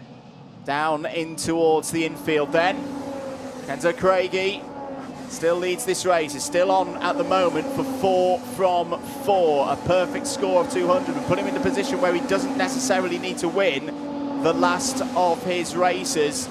Could even use that to save his tyres through to, his new tyres that is, through to the superheat tomorrow. But Thibaut Ramekers is not one to just roll over and give a race victory to a rival and have an easy run to the end of a race. Thibaut Ramekers is going to do everything he can to turn what will be a 12-point delta over. At the moment, he's losing 6 points to Craigie. If you can find a way through as we head on to the final lap, he would gain 6 points on Kenzo Craigie. Craigie very quick out of turn 11. This is where Ramekers is strong. In the tight and twisty stuff, this is where his talents really, really shine through as a driver. Roman Kamiab's just set the fastest lap of the race, and that's a good confidence booster for Kamiab with a lap or so to go. But still at the moment, Craigie controlling this one, but is he still in control now? Because Ramekers has drawn alongside. Oh, well held by Kenzo Craigie. Kamiab closing in as well, still has a chance of winning this one. This is going to be a really good finish to this race. It certainly will be, but that moment there, I think, it's just back Kamiab up enough. He might go for second, he can't get the lead. It's going to be Kenzo Craigie to the line, but Kamiab's just going to squeeze his way through into second place. But will it be a run to the line? It will not be a run to the line. Craigie takes it, Kamiab just squeezes back to second place. Ramekers takes third from Wolf. Kelleher from Nilsson, the top 6. Fair play, Kamiab. Yeah. Did not fold. Did not fold at all there and gets back to second place. Gives himself more of a cushion over the likes of Ramekers, Burnett, Wolf and Turney in the intermediate classification. It's not the race win. Kenzo Craigie very much looks like he's on his way to securing pole position for a superheat tomorrow and maybe another 25 championship points, which with this situation with Christian Kostoya being out of the game at the moment would be very useful indeed. But Kenzo Craigie is your race winner once again here at Rødby. Roman Kamiab fights back to second place. Thibaut Ramekers third, Noah Wolf fourth. A bit of a lonely drive to fifth there for Danny Kelleher, but a good one nonetheless for the Irishman. Leo Nielsen is definitely back in play with another top 10, 6th on that occasion. Sun Yibei 7th ahead of Aston Sharp, Alexander Chartier and Elliot Kaczynski in the top 10. Toby Gale, Marcus Shulkunas, Klara Kowalczyk Joel Pokela and Vilma Svan all in the top 15. Should note 218 under investigation. That was at 15:09 10 minutes ago, so that may well be for anything to do with the troubles down in the pre-grid. Rest of the running order: Oscar Gallen, Austin Gale, Jorn Helder, Fausto Arnado, Peter Stiller. That's your top 20. Antonio Macedo, Marcus Juncker, Radek Vavra, and Leith Momina, 24 finishers. 4 retirements from that race. Maria Neto and Sky Parker in that very unfortunate incident off of turn at number 7, and Paul Andriotis and Vegard Clementson on lap 1. Indeed. Here's a look at the highlights from that race. And, well, with the switch of sides, Kamyab able to really benefit there. The same with Noah Wolf, right round the outside optimal racing line, and they drove away. I think they were really hoping that Craigie would get caught out in the group behind for Kamyab, but unfortunately that didn't happen. Craigie and Ramakas able to get their way through. It was 5th place downwards where it really started to kick off, and there you can see already the opening stage of the race, the huge gap that formed up and dramas that ensued later on in it. Vegard Clementson and Paul Andriotis, the first of those drivers to go off the circuit. Not their finest moments on this weekend, but they've still got another race to recover from. This was the moment where Marcus Shulkunas and Maria Neto, Sky Parker tries to do her best to avoid. So unfortunate, out of the race. And that is a real shame for both Sky Parker and Maria Neto, who'd been driving brilliantly up to that point. Back with the rest of the field. Good scraps going on. Aston Sharp trying to get another good result after his difficult day yesterday. Marcus Shulkunas on his way to 12th place in the end in that race. Move being put in by other drivers up and down the field. Good drive from Clara Kowalczyk as well in the 250 on her way to a gain of 4 and 13th place on that occasion. This was sharp down the inside of Alexander Chartier, wheel to wheel. Oh, got a little bit close there for the Scottish driver. Shulkunas gets back through, but this was the key move. Down the inside, Craigie taking the race lead from Roman Kamyab. Ramakas not too far behind. Indeed. Later, this mistake here, though, from Kamyab put Ramakas up into P2 and potentially able to take the win away from Craigie. This was right in the last moment, down the inside. Despite the mistakes earlier on, Kamyab stayed cool and came back to 2nd place. But the job is done for Kenzo Craigie. One more race to go. He has got one more win to take away from this one. We're going to take a short break. Don't go anywhere. We'll be back with the juniors coming up next. It makes life a lot easier out the track, so you don't have to worry about school and on-track performance and grades and all that sort of stuff. The school understands exactly what I'm doing. They understand, how important it is for me, and the schedule that they, created for me is really well balanced, and I really enjoy it. It's a very fine balance between his sporting career and also his studies. He doesn't have to compromise on either. I'm very happy that Minerva has supported us through this journey. The communication is great, and yeah, I'm enjoying it. I think MVA would help a lot of other races. A lot of people come into the track and asking about it. What do you do for homeschool? Like, how does it work? And I always say, Minerva, you need to contact them and get going with them, because it's made my life so much easier. Welcome back, ladies and gentlemen, to live coverage of round 4 of the Champions of the Future, live here from the Rødby karting ring in Denmark. We are getting through these races quite promptly here, Andrew Mather. Next one coming up very soon. OK Junior qualifying Heat D versus E will be the next one out on circuit. And back with our favourite duo on the front row of the grid, it's Eli Christian and William Kalesia, who will be fighting it out on the front of this field. Big one. This is a really big one, not just because it's the start of round 5, the final round of qualifying heats, but this is the top 2 in the championship going head-to-head for the first time this weekend. They were in different qualifying groups at the start of proceedings on Thursday, and now they meet in this this qualifying heat between groups D and E. Christian sits 2nd in the IC at this stage, Kalesia 5th. If Kalesia could win this race, Yes, it's not a final, but this could be one of the most important heats of the whole season with the context of scores on the doors, the intermediate classification and championship. So we'll wait a moment for things to get going here. We'll also be keeping track of who's on course for those pole positions in the Super Heats tomorrow. As I say, Christian could be at the moment on pole for Super Heat B. The whistle sounds from pre-grid officer Ross Upton, and we'll take you through the grid of 30 drivers for this one. Canada's Eli Christian on pole. William Kalisha alongside on the front row. Will Green and Henry Domain go from row 2. It's Antonio Pizzonia Jr. hoping for a better start this time on row 3 alongside Iskender Sulfikari. Jean-Matteo Russo and Matteo Rivals go from row 4. Benjamin Maniac and Remy Samchik go from row 5. Leonardo Gorski and Andrea Mani start on the 6th row of the grid. Row 7, Tobias Juzeni and Sebastian Eskandari completing the first half of the grid. On row 8, Jarlath Sayer and Ludovico Mazzala. Marcel Zabu and Endo Arata go from row number 9. Gregor Callis and Melka Milel go from row number 10. They'll round out the top 20. Eni Bazzuto and Alexander Lazarus on row number 11. They'll have Magnus Busch and Mika Runitz on row number 12. Hampus Holmberg and Max Lucroy round out row number 13. Martin Bertolacini and Daniel Oliver on row 14. They'll have Abdul Rajak Al-Karashi and Amelia Vishamirska on row number 15. There is our race director, Martin Bean. He's out on track this time.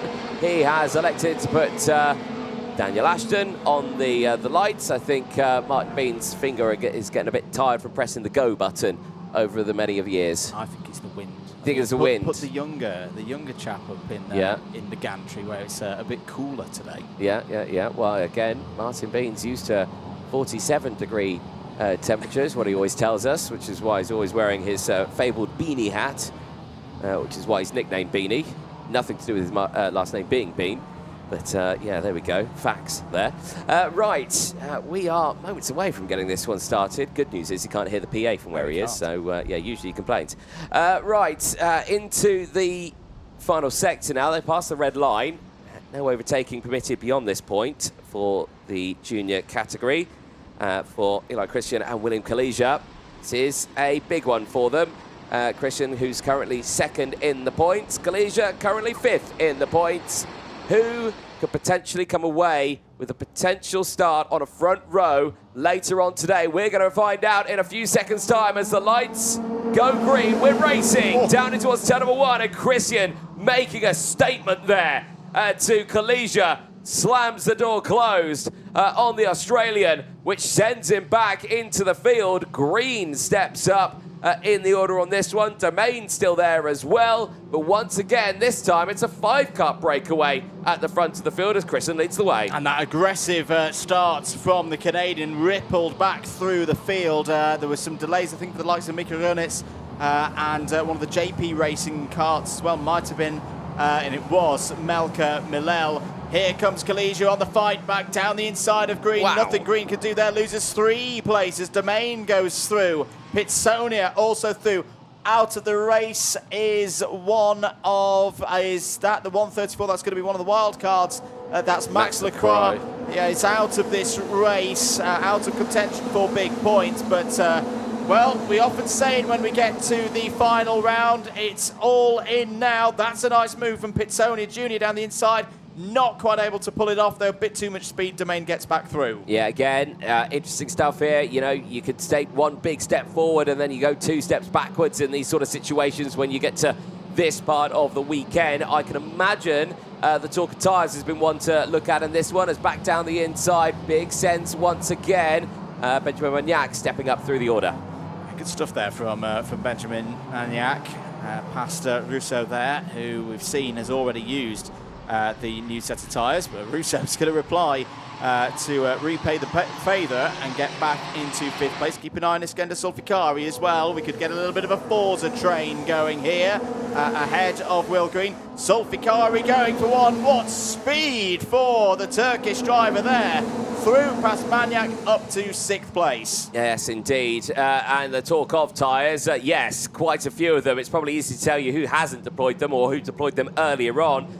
Jean-Matteo Rousseau is the only driver inside the top 4 rows on this one who hasn't deployed them because he deployed them earlier on in the racing, so he hasn't got fresh tyres. Everyone else around him did have fresh tyres, and that is the same for 97% of the grid in this one.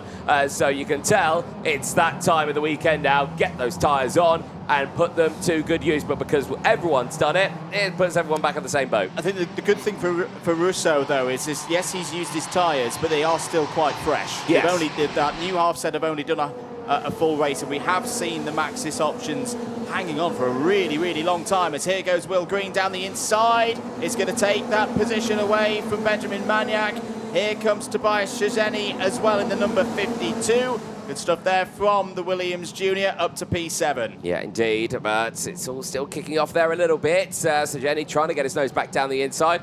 Well, on cue about what you were saying about Jean-Matteo Rousseau's tyres, fastest lap of the race there, Andrew. They're a little bit more scrubbed in, a little bit easier to get up to temperature, and away he goes. And he's up 2 places right now behind Domain. And this is why it could also be key for when we get to the seniors later on and other drivers who deployed their tyres and used them well to sporting advantage and gained a lot of positions in the 4th round. And I think particularly Christian Costoya, that could have been one of the smartest plays of the weekend once we work everything out. 4 laps done, 6 to go. Christian leads by a second from Kalesia. This is putting Christian at the moment back at the top of the intermediate classification. Only Arias would be able to beat him and would be able to do... Oh, it's one of the Forzas is out. It's the number 75 going no further. That's Alexander Lazarus. Lazarus, who had that great weekend at Portimao earlier on in the season, is still learning a lot within the Forza Racing crew. Now, where was that? Yeah, that's on the start-finish line. And facing the wrong way. I do hope the marshals can get there quickly because that's on the racing line a little bit there. On the start-finish line, and the drivers, well, they're coming around to that. There's yellow flags out in the final corner, understandably, but that cart's still on the racing line. There it is, and hopefully all the drivers see it, albeit they're getting very mighty close there. Oh, dear me. Yeah, hopefully they get that one shifted.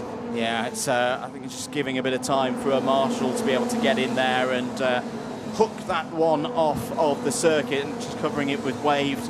Local yellows at the moment. The last thing Eli Christian wants at this moment is a slow procedure that would eliminate his 9/10 lead to William Kalesia. Kalesia back up to 2nd place, just to note, in the intermediate classification, but it's only a 6-point advantage over Bosco Arias. So Bosco Arias would either need to finish last or get disqualified from the last heat for that position change to stand once we've got all of these races completed. So it's still very much looking in terms of these superheat pole positions. Christian on course for one of them. Bosco Arias looking good for one as well, if he can just hold in the top 5 or 6 positions when his race happens later on today. Yeah, indeed. Well, Christian at the moment leading the way, only 235, and of course there is 50 points for a win in this one, which means, yeah, that's quite a significant gap. Down the inside, nice change, and Jean-Matteo Rousseau fighting back. They're all getting squeezed in now because now, well, Domain, everything getting involved. Sofakar is back into play. Oh, that's nice and close, but he manages to hold on to it. This is good stuff here. Pitsonia trying to keep his nose above the water right now, but those Forzas are making it mighty difficult for him here at the moment. Rousseau and Zulfikari trying to pile through. Are they going to find a gap? No, I don't think they will, and that's allowing Domain now to break away in that number 73 up to Kalesia. Fair play to Pitsonia Jr. there. There was one moment where if he had someone in his ear, you'd say, Antonio, you have Forza Bandits at 12 o'clock, 3 o'clock, 6 o'clock, everywhere. He's lost the positions now, which was kind of inevitable in the end, but hey, he gave it a really, really good go there. And one of the still younger drivers in this category this season, and he did it cleanly as well, so fair credit there to Pitsonia. That was pretty fair, to be honest. Well, he's left the door open there. Oh, but he's trying to go for the switchback, and in doing that, he's found a Will Green in his pocket. And now Sajeni is there as well. The two make a little bit of contact there as they go through the lights turn number 7. But that is a shaky moment for him there, and once again, Antonio Pettonia is under immense pressure from the drivers behind here, pulling out the slipstream. Here comes Green. Pettonia slams it all closed, but it's not going to be enough, or it will be enough. Round the outside, holds on to it. Pettonia doing a brilliant job defending this one now as the two teammates now commit mutiny between the two of them. Rousseau and Zulfikari start to go to battle. Yeah, they do indeed. Not long in this one to go. Less than 2 laps on the board as Jarlath Sayer, yes it was, Jarlath Sayer making positions, has gained 5 so far in this race. It's up into the top 10. Chebo and Manny going wheel to wheel for 11th, and that is going to go the way of the Italian. Good move for another of the Forza Racing drivers. It certainly is indeed. As they continue this trend out for the drivers. So Gorski under investigation. He'll be heading to the stewards after this one. The driver of the number 58 machine will potentially causing a collision in this one. On to the final lap we go then. Christian leads the way ahead of Collegia. The gap 7/10 of a second. Domain, Zulfikari, Magnac, Rousseau, Pettonia from Green still fighting away inside that top 8. Jenny and Jarlath Sayer are still there inside the top 10. Big moves for them, but for this young man here, Eli Christian, he has been well deserved of these positions, and he will take the lead of the intermediate classification. 235 points to his name. He has done everything he can so far this weekend with his results in his last hurrah out on the circuit. The Canadian can do no more. To the line he goes. It's Eli Christian across the line. He takes the final win for his groups across the line. Collegia will finish in second and will put himself second in the points with 206. Domain finishes third ahead of Zulfikari. Magnac finishes in P5 ahead of Jean-Matteo Rousseau. Green from Sajeni. Pettonia from Andrea Manni, who rounds out the top 10. A great drive there for the field. For Christian, Collegia, Zulfikari and Domain in that race, they bumped themselves up nicely in the intermediate classifications. But in between those 4, there is one driver who is yet to lose his first race. That is Bosco Arias, who continues to push forward. There's looking for results. Top 10, we've gone over Marcel Sebo in 11th place from Jarlath Sayer. Remy Samchek from Leonardo Gorski. Ludovico Mazzola rounding out the top 15. Matteo Rivals from Endorata. Mika Runitz from Sebastian Eskandari. Melka Milel and Gregor Kallis. Hampus Holmberg, the 3 Swedes, 20th, 21st and 22nd. Magnus Morsch from Eni Pizzuto. Daniel Oliver in the background, 25th place from Emilia Vishamirska. And Abdul Rashki Al-Karashi in 27th place. 3 retirements, Martin Bertolacini, Alexander Lazarus and Max Lacroix, unfortunately not making it to the end of the race. But for Eli Christian, that is a very well-deserved race, a well-deserved win. Puts him to the lead of the intermediate classifications, 235 points. But the ball now very much back into the court of the other drivers. Of course, Bosco Arias in Group A will be out in the next couple of races, the last run in those races as well. We will see, of course, Valerio Villapiana and Noah Baglin to see what they can do in that intermediate classification. To the highlights then for this one, for Eli Christian, great start to his race, cutting off the front nose there of William Collegia, denying him the chance of getting through. He did, however, get back to second place in Collegia, and that is where he remained. Big moves to the inside there. Collegia getting the move done on Will Green. Green start very, very competitive at the beginning of that one. Max Lacroix, unfortunately, out of the race right at the start. One attempt to get it restarted on the opening lap, which unfortunately did not go his way. Big sends again down the inside. Antonio Pettonia having a really good race in that one. Did, in the end of it, drop down 4 places to finish just inside the top 10 in P9. But still a very strong start to his race. But the train of Forzas just seemingly impossible to try and beat. And crucially, for all of them, big movers for the OTK products. There, Alexander Lazarus, unfortunately another one of the Forza Racing drivers out of the race. His kart stranded on the start-finish line. He tried to attempt to move it, but they are heavy machines. Unfortunately, when the tyres are super hot out there, they stick to the ground. That makes them very difficult to get moving. And of course, in a position like that, you do not want a driver on the racing line, on the start-finish straight, trying to move his own kart. So, yeah, they had to run to safety on that one. Racing continuing, and Petsonia holding firm to his places, but had to deal with the likes of Iskender Sulfakari, who would start this train, and then the rest of the Forzas would come through.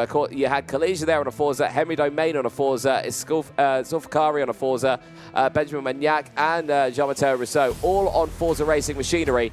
Absolutely nothing that Petsonia could do about that. He could deal with the likes of Tobias Jenny and Will Green. He would keep the door closed on those, as at the end of the race, Eli Christian claiming another win and taking the lead of the intermediate classifications. 235 points in the juniors with 2 races to go for the class. That's the last time we see groups D and E out in the OK Junior category. Let's head down though to Parc Ferme and over to Andrew Mather. Thank you, Anthony. Here with a driver who's going to at least be on pole for one of the superheats tomorrow morning. We're not quite sure which one yet. Eli Christian, that felt like a really, really big win, not just for the context of the round, but the championship as well. Yeah, this week has been really good, from practice to quality to heats. It's been getting better and better over the heats, and now if I'm lucky, I'll be superheat A, and if not, I get at least superheat B. And you've got more points in the championship versus some of your rivals, particularly in that last race, William Kalesia. Talk me through what was in your mind ahead of the race, particularly with one of those rivals in William on the front row. I knew William is good in the championship, so when I saw I had a gap, I tried to push a bit so I can get the gap even bigger. But then when I knew I was pretty fast, I was trying to keep calm for the tires and everything. We've been commenting across the weekend so far that the OTK products seem to be really, really strong this weekend. Is it these cooler conditions that we had in Viterbo and Portimao that's playing into your favour, do you think? Honestly, I think on this track, Tony Kart has been very good, especially everybody in the team has been doing very good. So I think the chassis is very good on these conditions. How will you get ready for the superheats tomorrow? I'll just see how it turns out and relax. Well, Eli, once again, well done. A really good job today. Thank you for your time. We'll let you get back to your team. That's all that we've seen from Groups D and E. Still more racing to come after this short break.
Welcome back, ladies and gentlemen. If you are only just joining us, you are watching live coverage of the Champions of the Future, live here, round 4 at the Rødby karting ring. If you have only just joined us, you've missed a smattering of races, but don't worry, because there are plenty more to go, as Groups D and E for the Senior OK category will be out for qualifying heat number 26 overall.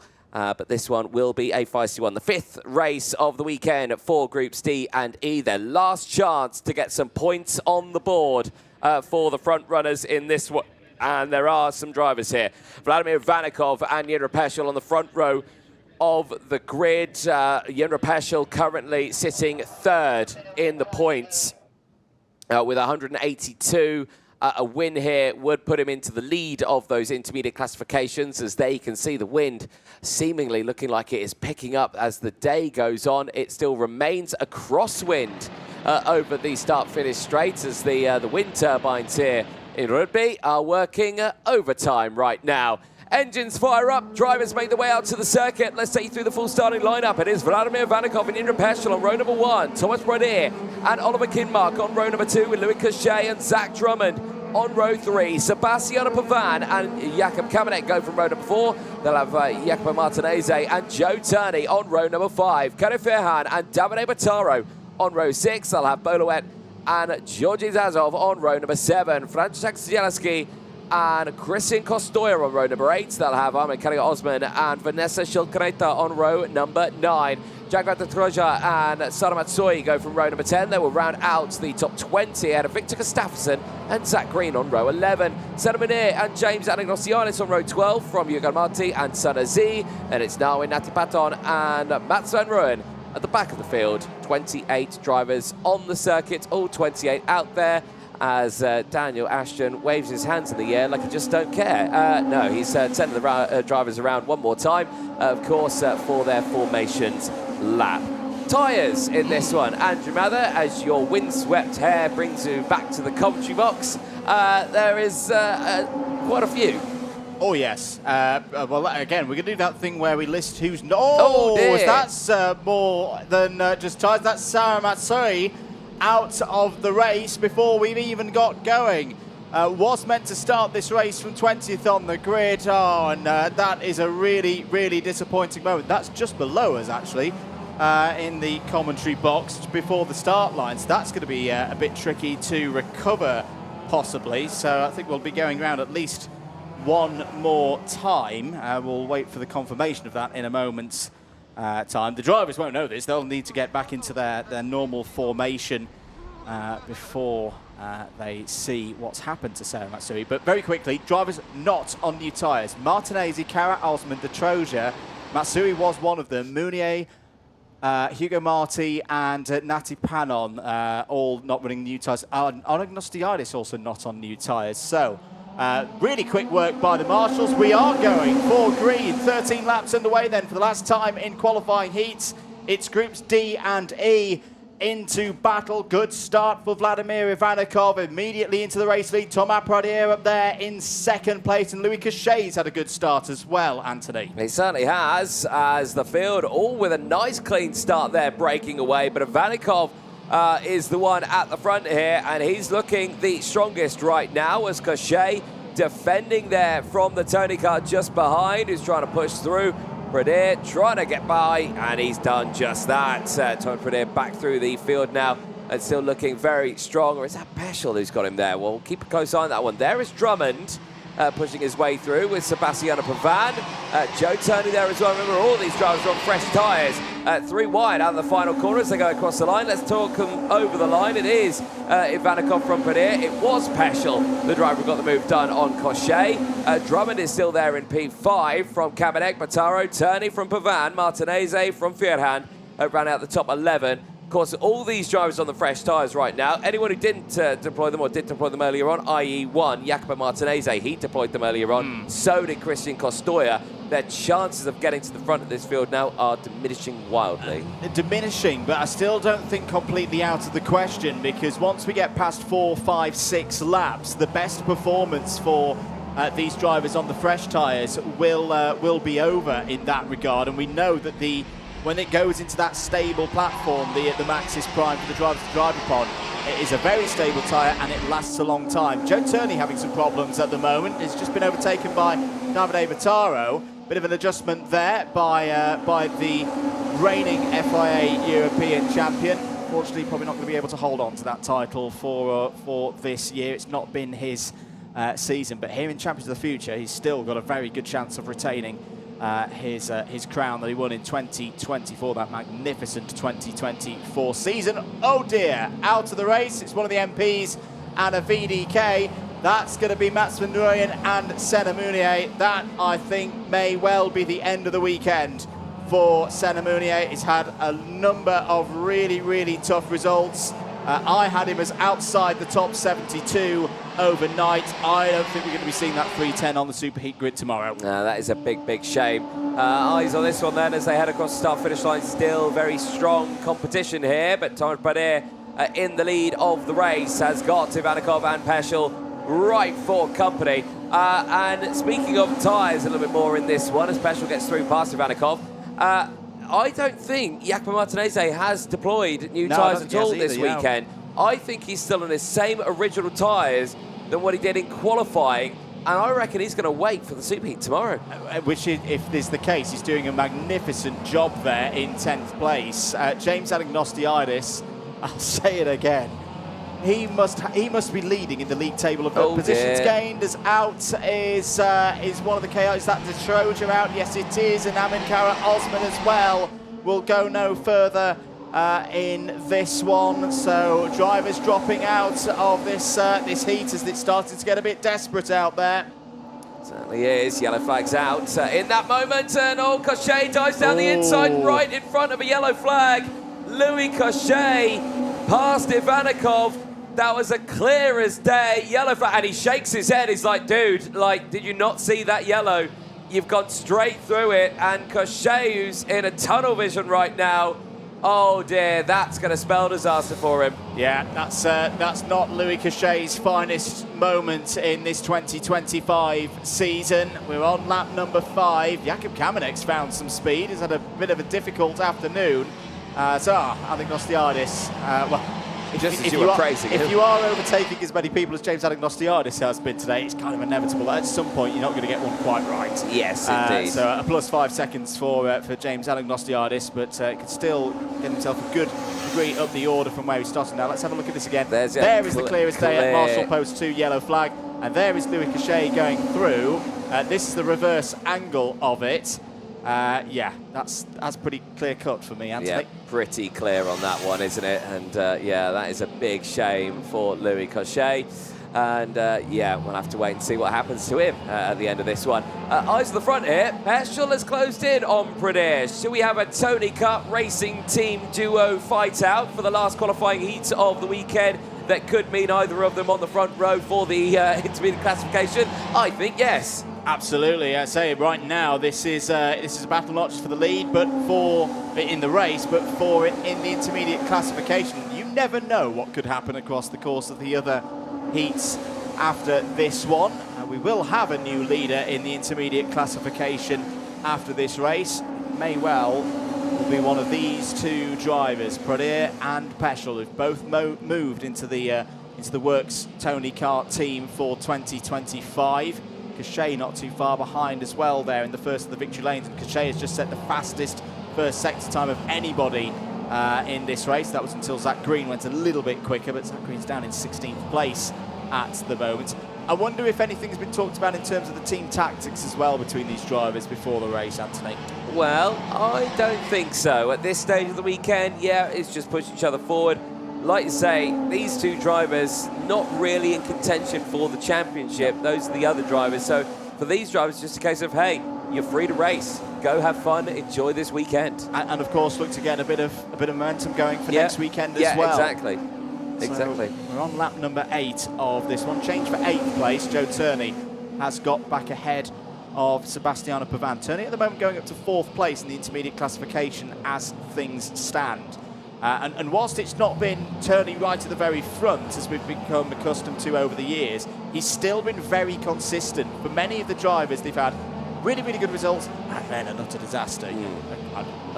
sorry to keep highlighting Zach Drummond as the example, but it's the one that pops most to mind. Joe's been very consistent, very, very consistent across the 2 days. It's one of his mantras of driving, and at the moment he's still going to be very well positioned on those superheat grids tomorrow, despite not taking a heat win.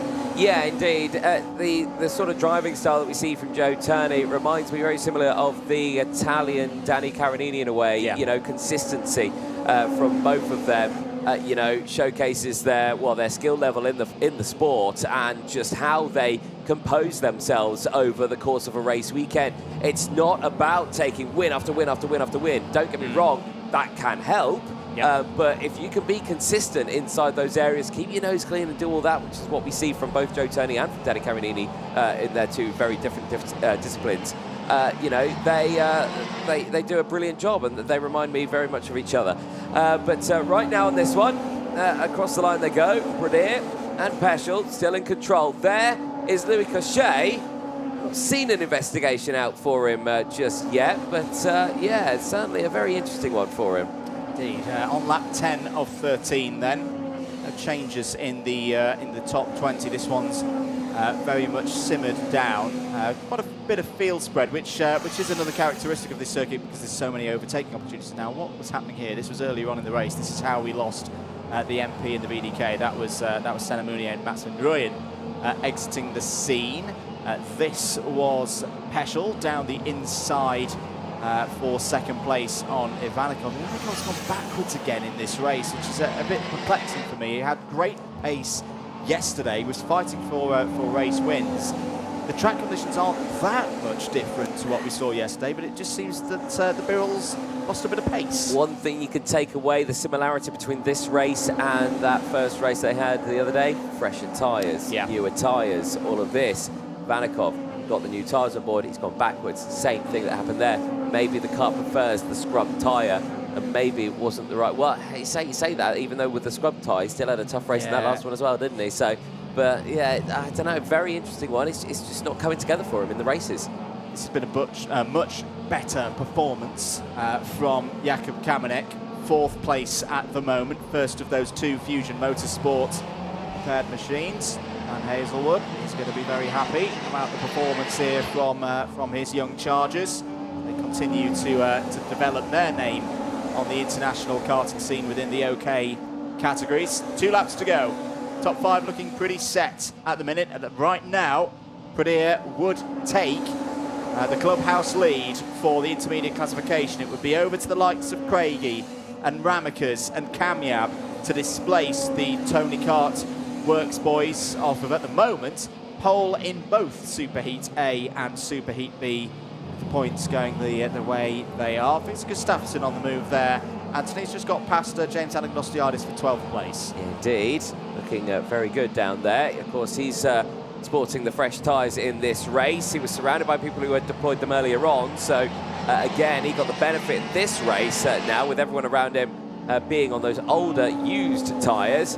To push through the field. Same for the likes of Anagnostiadis. He, again, yes, okay, he's had that warning flag in this race, but he is still up 10 places, pushing through. Zach Green still there as well, looking very, very composed. Yes, indeed, and everyone on course for completing their qualifying heats. Thomas Brunier, unlikely that he's going to be on pole position by the end of the heats, but you never know. And right now, his day is going to finish with a heat victory again for the Works Tony Kart team. Out of turn number 9, down into the tricky turn 10. And it's going to be a 1-2 as well for the Italian squad. Out of the final corner, Thomas Brunier takes another race victory here in Denmark and completes a very, very strong performance across these 5 rounds of heats. 235 points from a possible 250.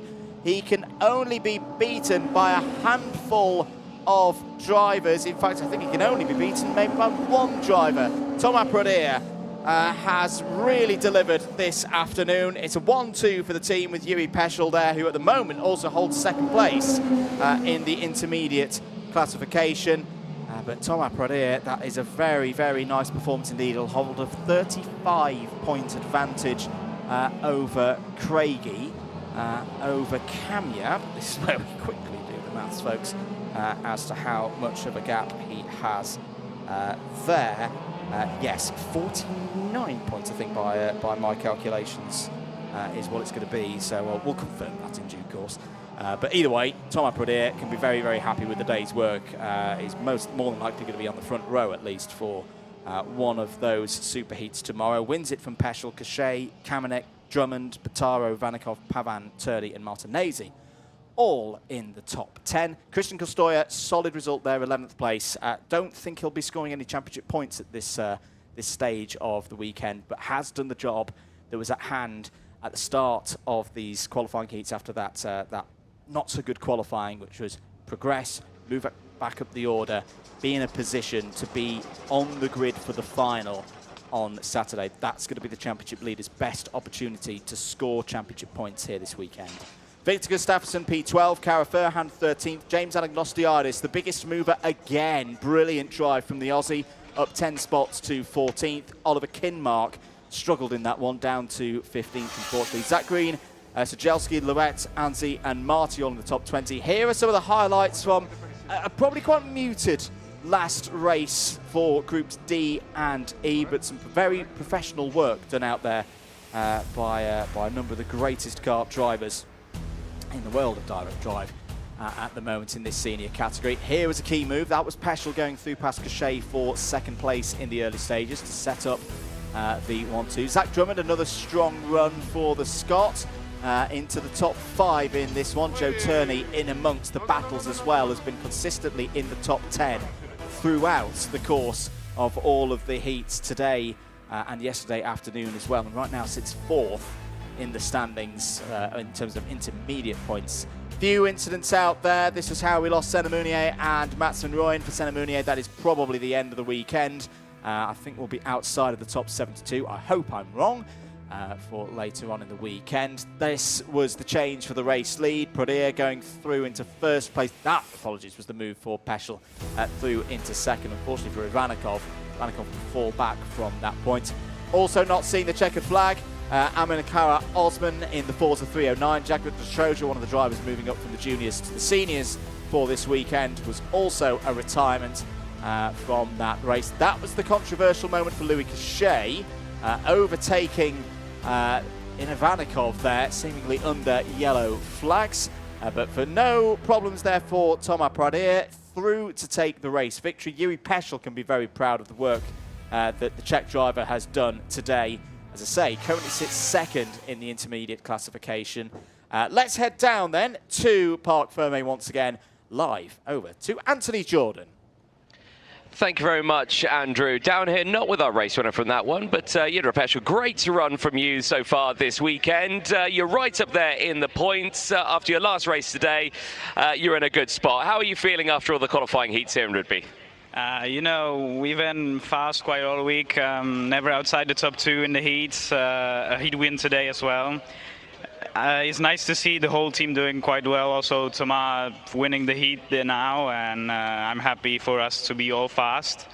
Of course, Tony Kart is doing an amazing job. Also, Vortex to keep up the engines, and yeah, couldn't be more happy.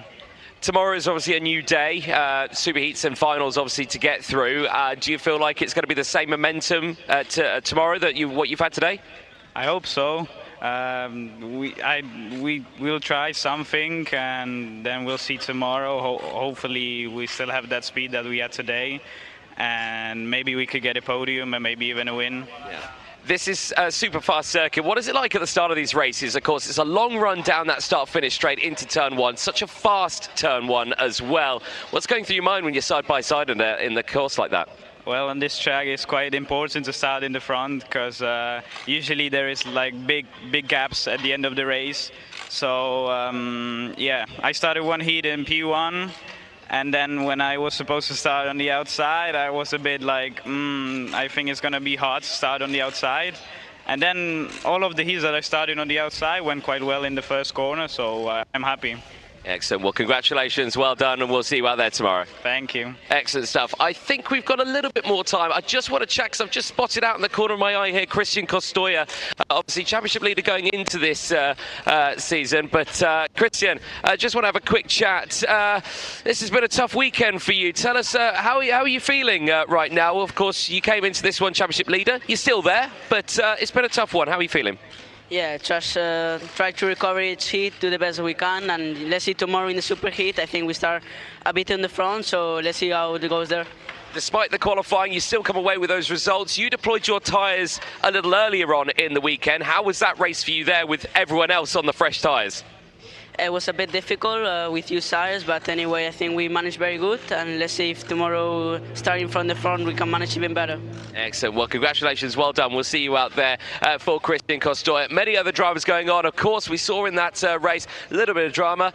Jacopo Martinez just behind me. So in fact, if we've got a bit of time, I'd like to chat to you. Jacopo, how are you? This has been a tough weekend for you, and I can see that you know it's been a tough one. But how are you feeling?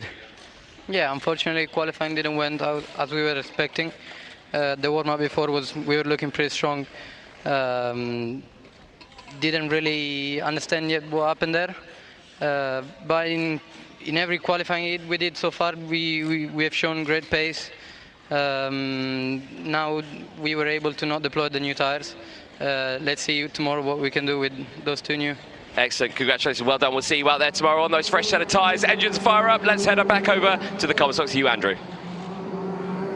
Thank you, Anthony. Great work down there. Good to hear from some of our championship contenders in the OK category. Let's switch back to OKJ. Another big race, potentially pole deciding race for the Superheats tomorrow. It's groups A and F heading out on track. Let's take you through the grid of 31 drivers who will be competing over this 10-lap race. Bosco Arias will be your driver on pole position. Has had a perfect weekend so far. He needs, by my unofficial calculations, 5th or higher to beat the score of Eli Christian that's complete after 5 rounds. He'll be joined on the front row of the grid by Gioli Girardello.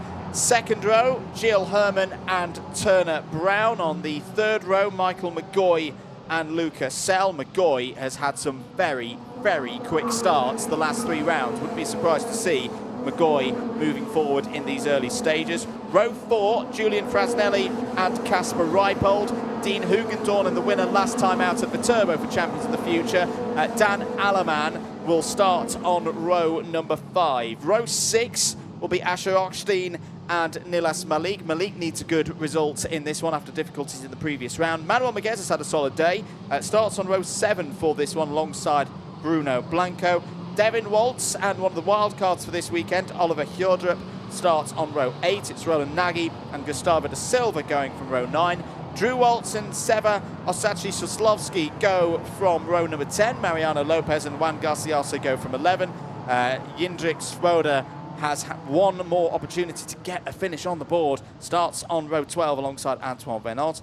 Ebbe Rasum and Tony Cachafiro go from row 13. It's then Felipe Sanchez and Egon Pedrotti on 14. William Kim and Angelina Simmons-Torres form up the penultimate row of the grid. And the top 30, Marcel Chapler finishes off the list of 31. Will we go lights out? No, not quite this time. Little bit quick for the field there for Dan Ashton's liking. So the drivers will go around again. That nicely gives us enough time to talk tyres. The back 5 rows have all deployed their tyres before this race. So it's mostly the first 11 rows forward that have got new tyres. The exceptions being Garciase, Drew Waltz, Nilas Malik and Dean Hugendorn. So everybody else, Arias, Girardello, Herman, Brown, McGoy, Sell, etc., etc., they're all on new boots. They're all on that new half set of tyres. They've all deployed it on the left-hand side, which of course is the convention round this clockwise circuit. Just to remind you, if you're just joining us, apologies for spoilers, but here they come.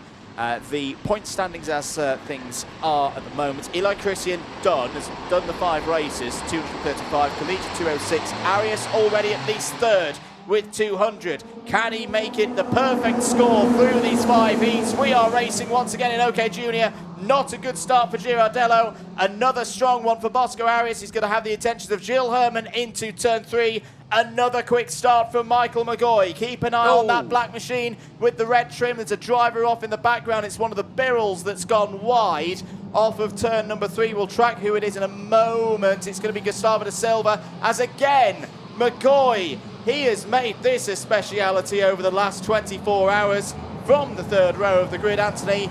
By turn 7, he's already up to 2nd place. Yep, certainly is. And right now, we're seeing a huge gap now starting to form between our front runners. Big move down the inside, though. And that is going to be coming from the mighty, mighty machines of the likes of Turner Brown. Back up, well, no, he was for a second. Now he's back to there. Michael McGoy going wheel to wheel with his fellow Americans going wheel to wheel here in towards turn 1. But Turner Brown now finally takes that 2nd place away. It's good stuff from the 2 young Americans here going back and forth, and they're joined now by the Italian Girardello. McGoy taps on his head, but Girardello, I thought he was going to go for the move there, just pulled out of that one. McGoy seems to have lost a little bit of pace here, and yeah, Girardello's going to go down the inside and take 3rd place away. Here comes Lucasell. Lucasell could get 2 for the price of 1 here. Nearly goes off the road. Girardello into the dirt. Here's Frasnelli on the scene as well in the bright yellow helmet.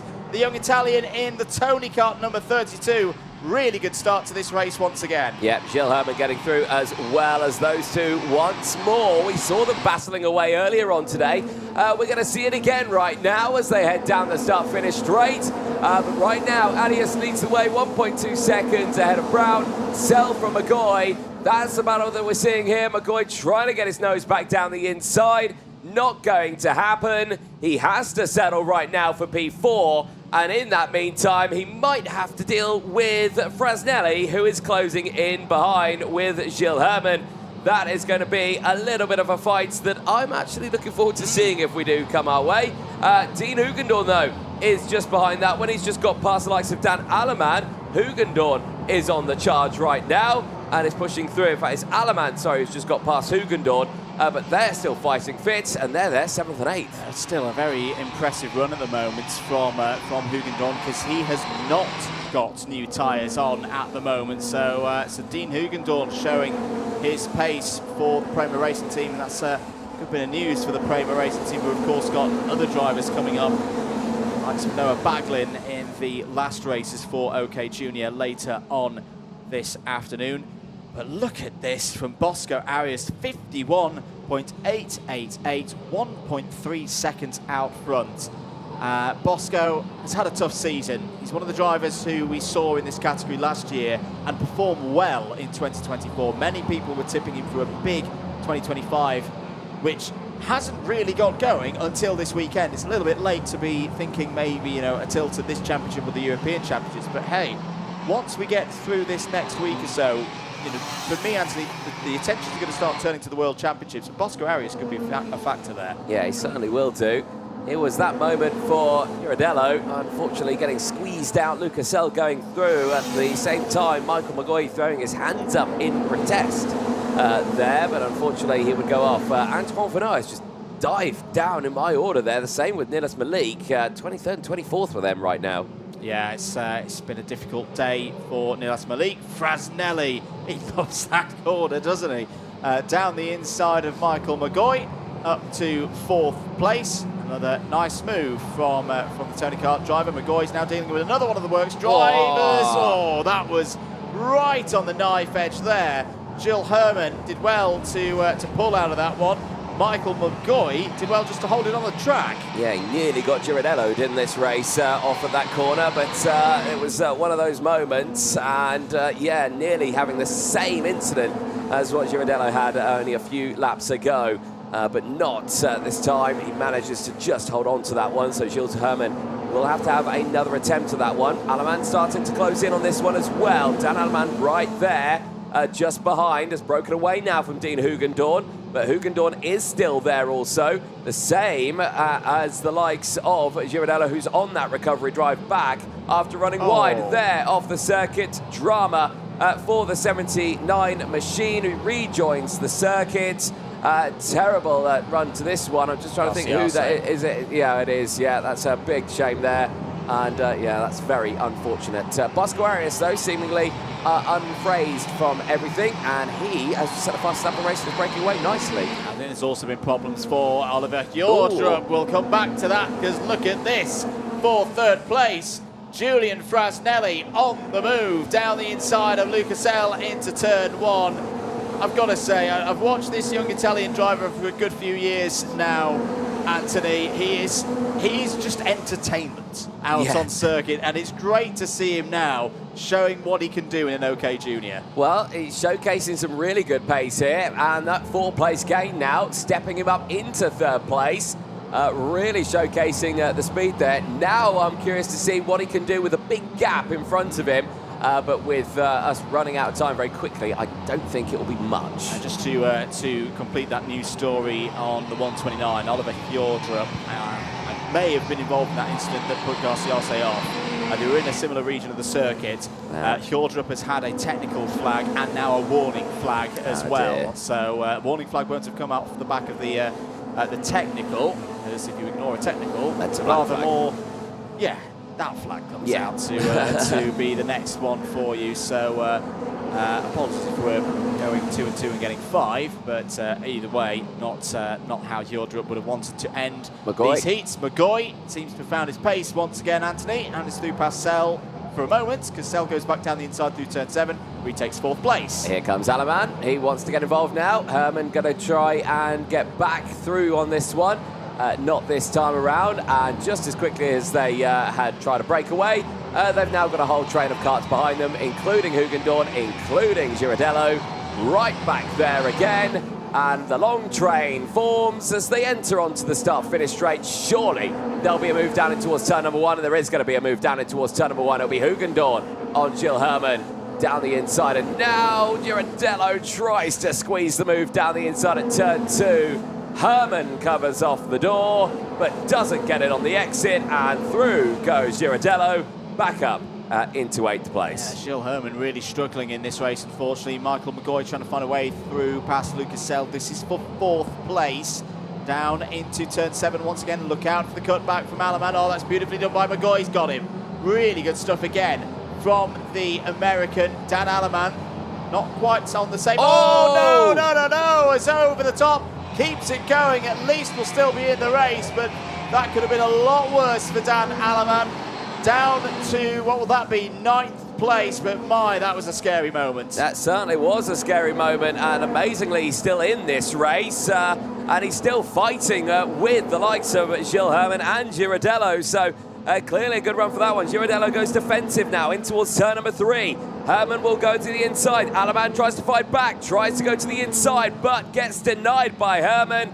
The direction change there from Dan Alaman, despite that drama earlier on, keeps him in this race. Tries to get the up and under again on the exit of turn number 5, but there's yellow flags out, so they have to stay there. As you can see, there's a broken down kart there. That might be the likes of Tony Casfero and Yindra Famoda, who have had a moment out on track. But crucially, once again at the front, this young man cannot be beaten. Spain's Bosco Arias secures pole position for Superheat 1 tomorrow. He will secure 25 championship points to his name. Bosco Arias steps up here in Denmark in the Champions of the Future. And tomorrow, for the young Spaniard, for Ricky Flynn Motorsport, it is looking like a very bright day indeed. Bosco Arias claims the win ahead of Turner Brown, Julian Frasnelli ahead of Michael McGoy, Lucas Sell from Dean Hugendorn, Giorgio Girardello finishing in 7th place ahead of Gil Herman, Asher Osteen from Dan Alaman, who rounds out the top 10. The rest of the results on your screen now. Devin Waltz finishing in P11 ahead of Bruno Blanco. Mariano Lopez from Sevoloda Sachi-Savlovsky. And Kasper Reipold, who rounds out the top 15. Big movers from these drivers as well. 8 and 6 for Lopez and Savlovsky. P16 will see Manuel Maguez and Roland Nagy. Nilis Malik from Angelina Simmons, who gained 11 places to finish in P19. Ebi Razum finishing in 20th place on a 5-place gain ahead of Gustavo De Silva. Then it is Felipe Sanchez from Drew Waltz, William Kim from Marcel Zappler, Antoine Venard from Oliver Hjordrup, who rounds out the 27 runners in that race. Svoboda, Casafero, Pedrotti, and Garciase round out the retirements in that race. But for Bosco Arias, the day is done. Tomorrow is a new one for him.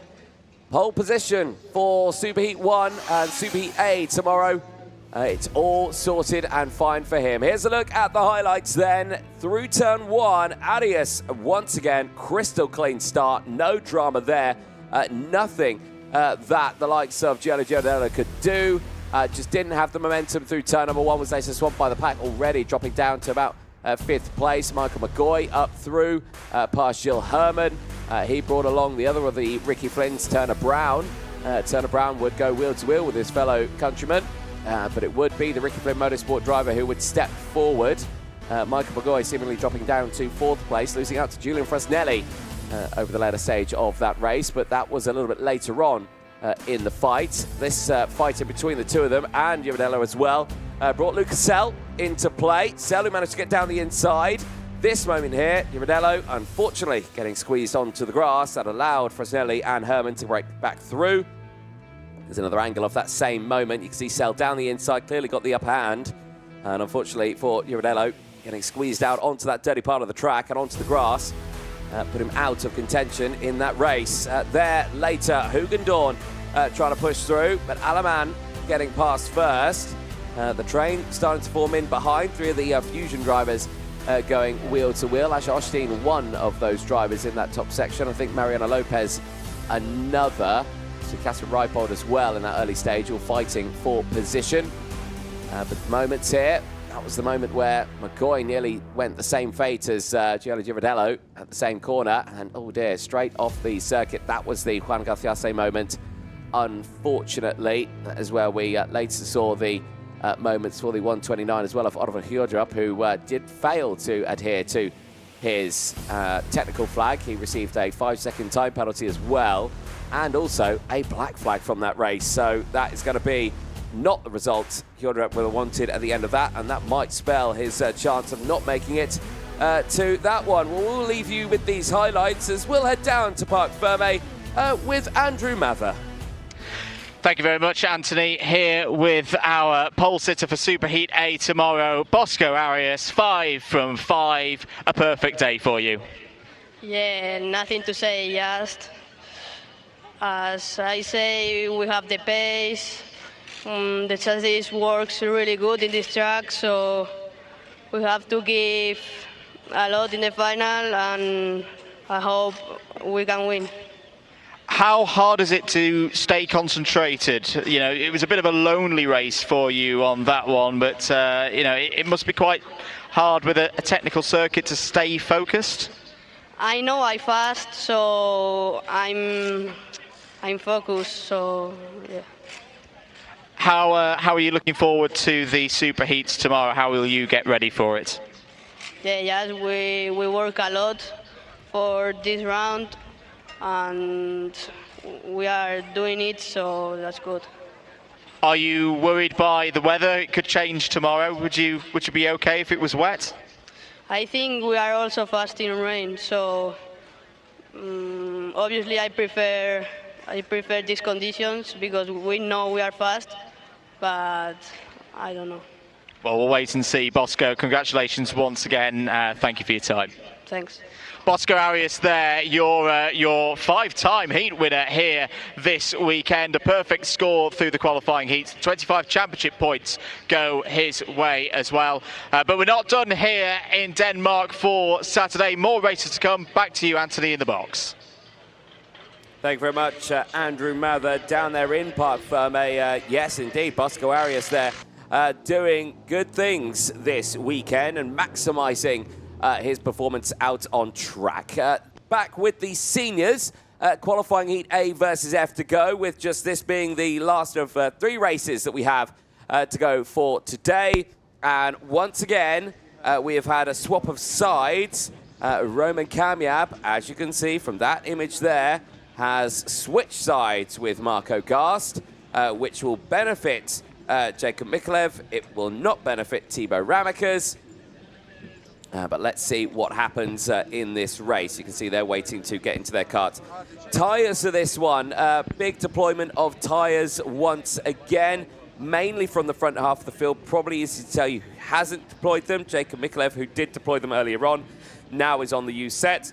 Aston Sharp as well does not have a new tyres. And Dean Pedersen also. Roman Kamiab, though, on the front row of the grid, does have a brand new set on the left-hand side, and that is the same as Marco Gast, Thibaut Ramekers, Toby Gale, Leon Nielsen, Fastauanado, Emily Covisto, Sebastian Mins, and Efim Dudanov, all with fresh tyres on board. And they will have the work to do in this one, as confirmation of the swap. Gast has been put to where pole position would be, and Kamiab will have that chance to start again from the outside of it. And crucially, I mean, we saw it work for him earlier on, did Kamiab. He had the pace, he had the track position, and he was able to use the racing line there in towards turn number 1, sweeping it over the front of Kenzo Craigie. It also benefited the likes of Noah Wolf in that previous race, so we'll have to wait and see what happens in this one. It's a good chance for Jacob Mikolev to get another good chunk of points on the board here after a pretty tough weekend the driver from Malta has had. Engines fire up then. Drivers make their way out onto the circuit. Let's take you through that full starting lineup. Roman Kamiab and Marco Gast on row number 1. Thibaut Ramekers and Jacob Mikolev on row 2. Toby Gale and Emilio Covisto on row number 3. Leo Nilsson and Sebastian Mins on row number 4. They will have Fastauanado and Efim Dudanov on row number 5. Aston Sharp and Dean Pedersen on row 6. From Vilmos Farn and Gino Rocchio on row 7. Marcus Schulkunis and Luna Flusha on row 8. Of Clark Kowalczyk and Scott Marsh on row 9. Vengar Clementson and Daniel Picorni will round out row number 10. Marcus Juncha and Luke Corner on row 11. They'll have Johan Helder and Charles Jean on row 12, with the final 2 rows being Radek Favre, Lillian Scarborough, Antonio Macedo and Matis Almer. All 28 drivers on this grid are out on track. The points at the moment, of course, Thomas Brodin leads those, 235 ahead of Inga Peschel. Craigie has got the maximum points. He is looking to emulate what Oscar Arias has done in the juniors by putting himself up at that sharp end. But he's still got a race to go in that one to find that one out. Drummond currently sits 4th in those points with 181 ahead of Joe Turney. Kamiab currently 6th with 176. A win here would put him into the lead of the intermediate classification by 1 point. Not quite. Not quite. 176 would move him to 226. Oh, yeah, no, sorry, my bad maths. My bad maths. I was 10 points off. So Pradier, we know, has got either Superheat A or Superheat B. That all comes down to what Craigie does later on. But Kamiab can still get front row. Yeah. Very much could get front row. Could be front row for Superheat A as well. Because remember, Kamiab will always win a tiebreaker scenario with anyone because he was fastest overall in timed qualifying. Yes. So he could draw level with points with Peschel only if he wins this race, and then it would be tiebreaker time for sorting that one out. Yeah, indeed. Well, we will have to wait and see what happens here, because out of the final corner they go. We are going to be waiting for the start of this one, and keep a close eye on Kamiab and Mikolev, who will have the ultimate run in towards turn number 1 here. As they enter into the tram lines, it's an early bolt there from Kamiab, and we're going around again. And yeah, that was, I think, just a bit too eager on that power for our pole sitter. Well, indeed. There's also a very good opportunity here for Kamiab to, in terms of championship score for a single stage, get his best results so far this year. 8th in the very first phase of round 1 is highlights so far this season. The driver who was very competitive in OK Junior last year, of course, wants a bit more than that. Yeah, that was a little bit early on the gas there from Roman Kamiab. Correct decision from Dan Ashton to send that one round again. Indeed.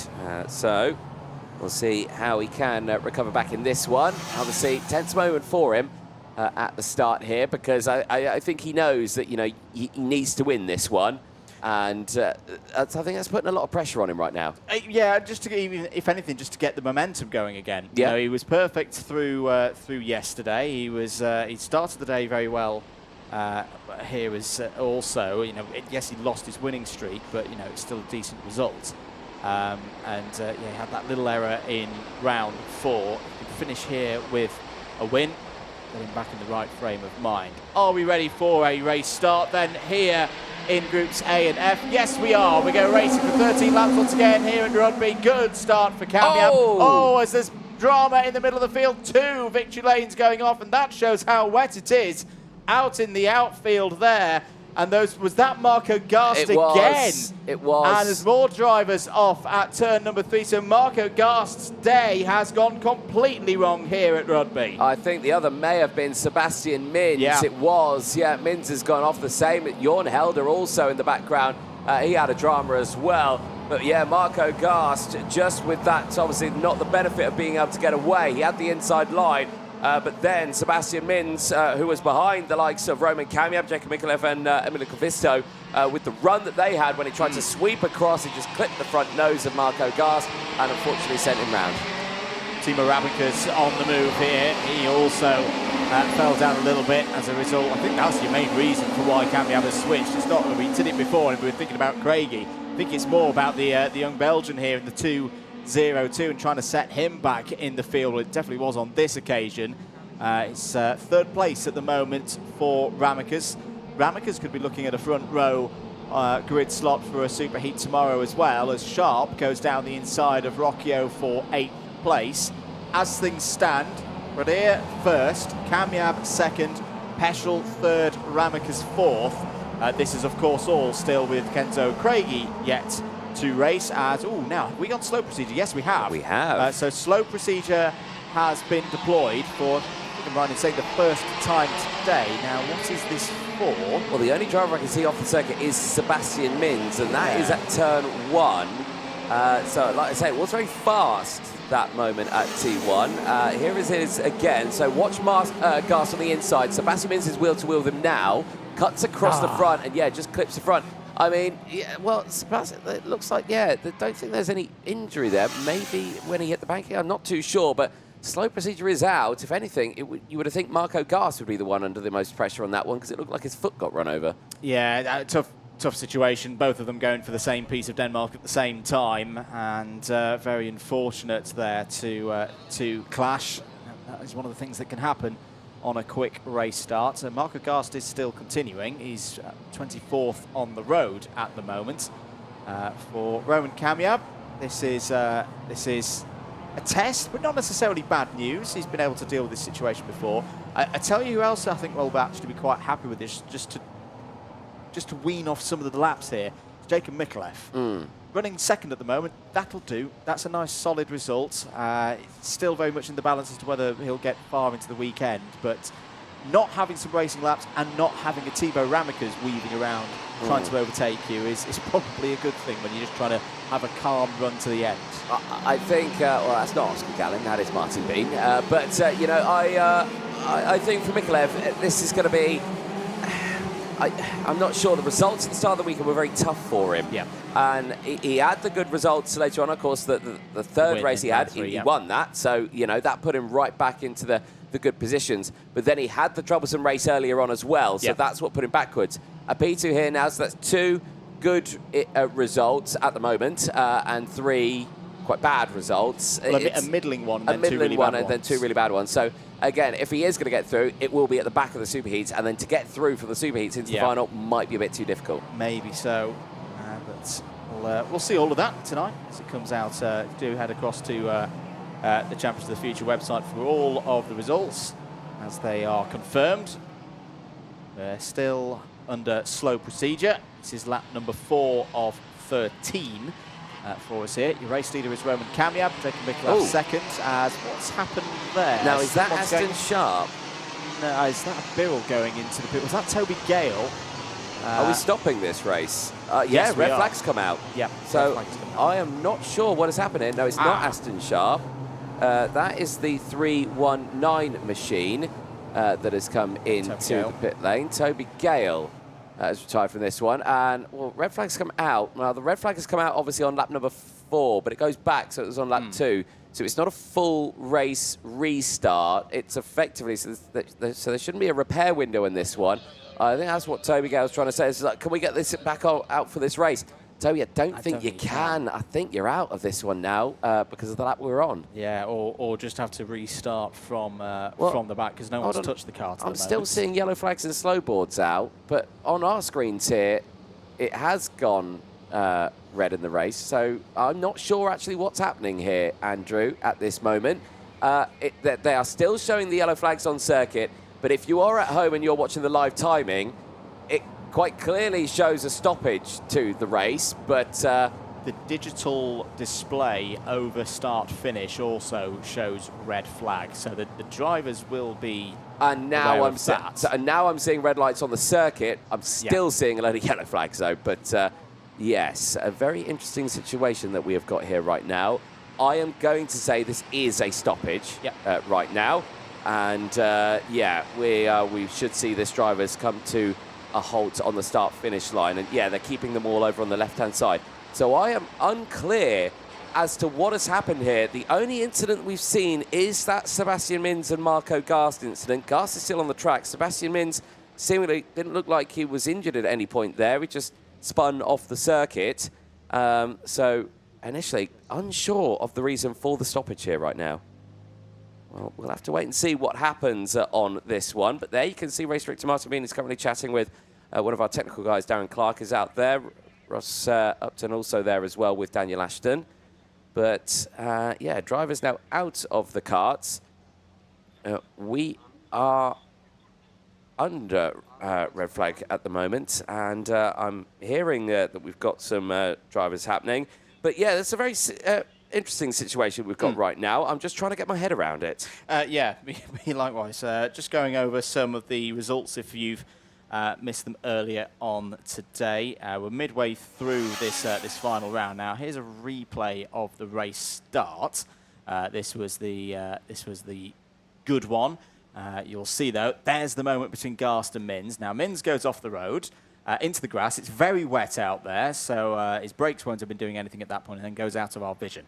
That's the only thing that we've seen at our end of any kind of incident or action before that slow procedure came out. As soon as we've got news in the box, we will let you know. There is race director Martin Bean heading down to turn 1 with Dan Clark of our technical team here, part of the hard-working scrutineering crew, making sure everything is being run safely and to the regulations. There is the field of drivers now waiting for the next instructions.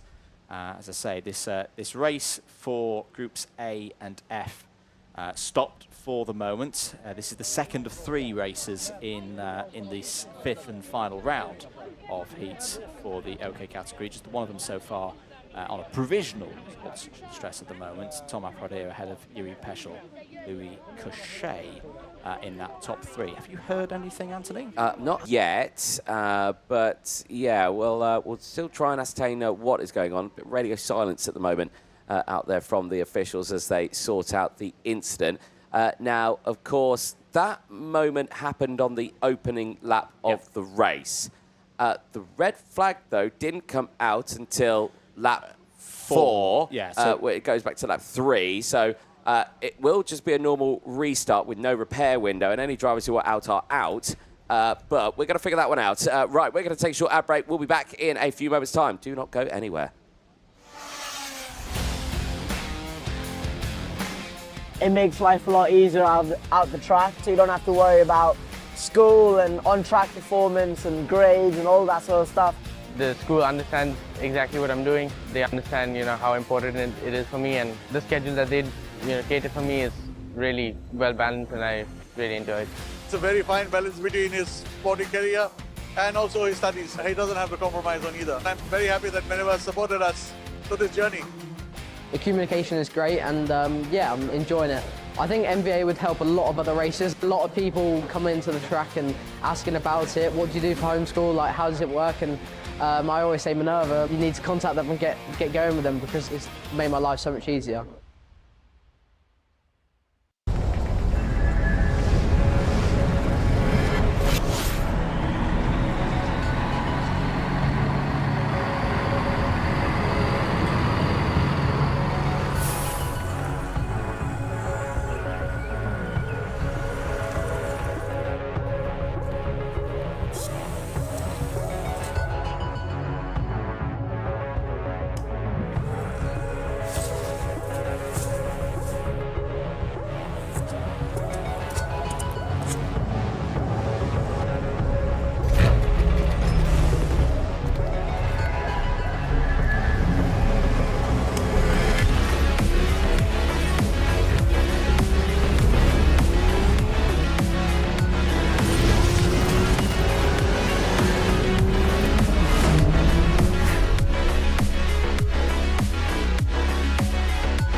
Well, welcome back, ladies and gentlemen, to the live coverage here of the Champions of the Future, round 4 here in Rødby, Denmark, at the Rødby karting ring. We are just under a red flag procedure at the moment in the senior OK qualifying heat A versus F. Unfortunately, an incident on the opening lap has seen one driver retire in the form of Sebastian Mins. It did unfortunately make a collision at turn number 1 with Marco Gast right at the start of this one, and has found himself, unfortunately, off the circuit. He is in the ambulance. He has been seen, but preliminary reports have come in saying that he's okay, he's talking, he's smiling, he's all of that. And, you know, you look at the accident and you think, well, that didn't look like too much of a harsh accident. But, of course, a lot can happen. We're not out there, so you don't know of these sort of situations. So, for them, we do hope that Sebastian Mins is okay. Crucially, that incident happened on the opening lap. Yes, and of course, if a red flag comes out on an opening lap, it's a full race restart. As we saw yesterday with exactly. and Lewis Francis. And then you see a complete restart. Anyone who was involved in any incidents or has nose cones gets reset, and it's a complete race restart. That didn't happen. We kept racing, local yellows, then a slow procedure came out. Then we went red flag on about lap 4.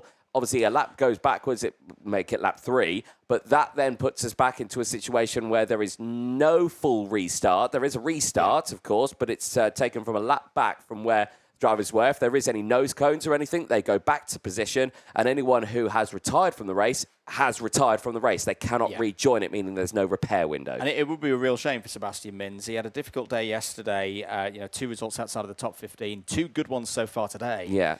I think that's going to be a question mark as to whether Sebastian Mins makes it through he may still make it through to the top 72, but it's going to be similar to what we were talking about with Jakob Michalef in the seniors, a long way back down the order with very little hope of getting through to that 36th place cut-off, which ultimately a driver of Sebastian Mins' it would make his hope to get through. Weekend very, very difficult if he had the DNF here going into tomorrow. So it is a shame, but unfortunately with that red flag coming out on lap number 3, which means it's not a full restart, which means, unfortunately, yes, he will still get that DNF, unfortunately, in the race. The rest of the drivers, of course, if they've had a nose cone penalty in that one, which I can tell you 2 drivers have, because they've had a 5-second time penalty be added to their racing already. Dean Pedersen has had a nose cone penalty, and unfortunately, Mathis Elmer also has had a nose cone penalty. So they will go backwards. There is Jakob Michalef sitting down on the wall next to Thibaut Ramikers and next to another one of our drivers, Emilio Cogisto, there sitting down on the barriers. There you can also see Roman Kamyab, who's on the grid, saying, did you get a good photo of maybe in that last lap? Yeah, it looked really good, actually. Indeed. The live timing on our screens in the box has turned back to the end of lap 3. However, there is one thing that we should note at the moment for those the data enthusiasts on the internet. Toby Gale was, of course, not in the race lead, so I'm sure timing and scoring will be going over and making sure that Toby Gale is back into position. Toby Gale might have actually had a bit of a reprieve there. We saw him going in at the end of what was lap 4 as the red flag was shown. Now we've gone back to the end of lap 3. So in terms of the history of the race, that was before Toby Gale came in for his supposed technical problem. Now at the same time, we're not in a repair period, so it could still be curtains for Toby Gale anyway. And now is that Toby Gale walking over? I think it is. Yeah. Now he's going to have a chat with race director Martin Bean. He's probably saying that.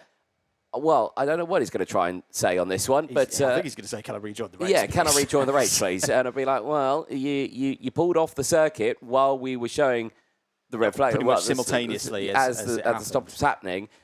So his argument would be, "Well, I had a problem as the red flag came out.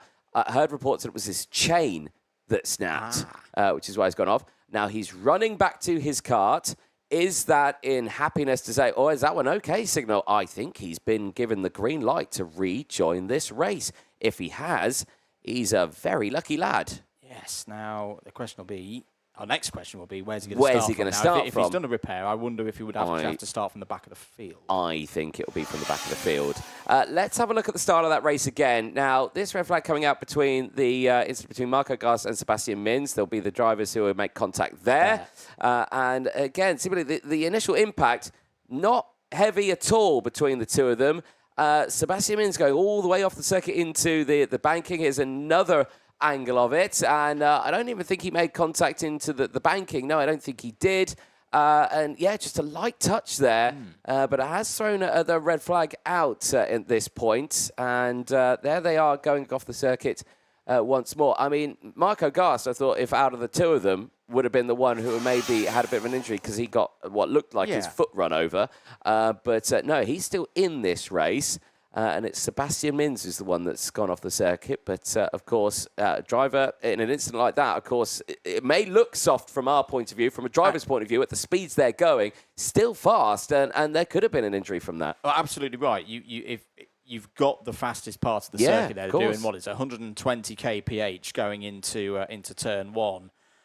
Safety is paramount, and if you've got a driver who is, for whatever reason, stranded down at turn 1, the last thing you want is to keep things, local yellows, and then someone, heavens forbid, have a throttle failure or something like that. So I can understand the call that has been made here to stop the race. The drivers are more interested in the photographers right now, and what cool shots have you got for me and me and me and me at the moment. There is the scene down on the grid. You can see Gonzalo Planta in the background there, just overseeing things, helping to go through the procedures that are required. Now, which kart is now? Is that a Toby Gale Birrell ART being slotted back in? I don't know. I'm hearing gossip of repair. And now, does that mean there's going to be... Okay, no, it's not. It's 254... It's a 254 Kart Republic, which will be Dean Pedersen. We've now just seen on the screen a countdown of 15 minutes has come up on our screens. Now, we did see this yesterday, didn't we, Anthony? We did, yes. Now, I think they've allowed this one purely because of the broken chain that's come off this one. Martin... They're speaking with the mechanics ahead of this one, and I think head rolling back is to say that, oh, God, does that mean we've got to wait 15 minutes here before we can get started? But, I think I have seen the timer come up on my screen in the commentary box here. A countdown of 15 minutes has been applied by timekeeping. That will, of course, be under the instruction from the race officials out on the circuit. To be a fly on the wall down there right now between race director Martin Bean and the mechanics in this one.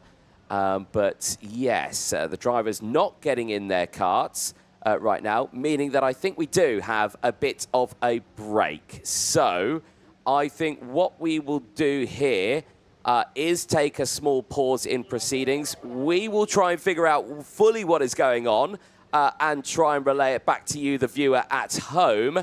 But for right now, we will take a short break. Don't go anywhere. Hopefully we'll be back in a few moments' time with OK qualifying heat A versus F.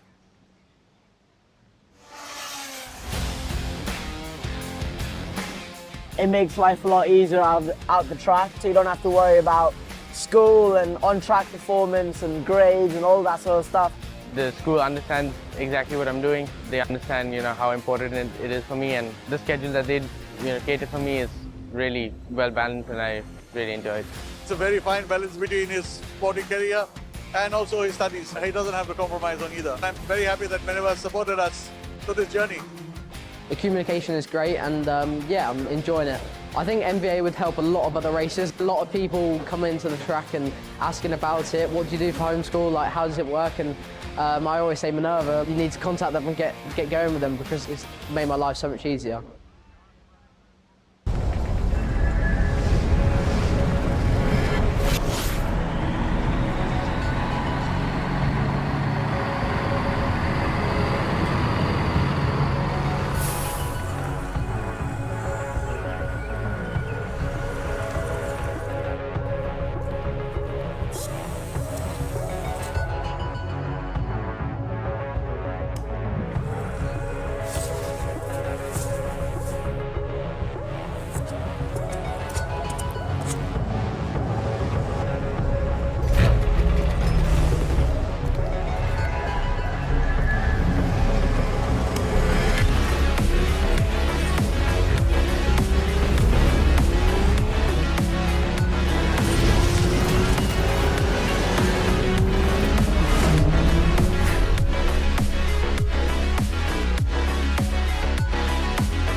Well, welcome back, ladies and gentlemen, to the live coverage here in Rødby. We have been under red flag conditions. We are back now to racing conditions. Drivers have been instructed to go on a slow procedure.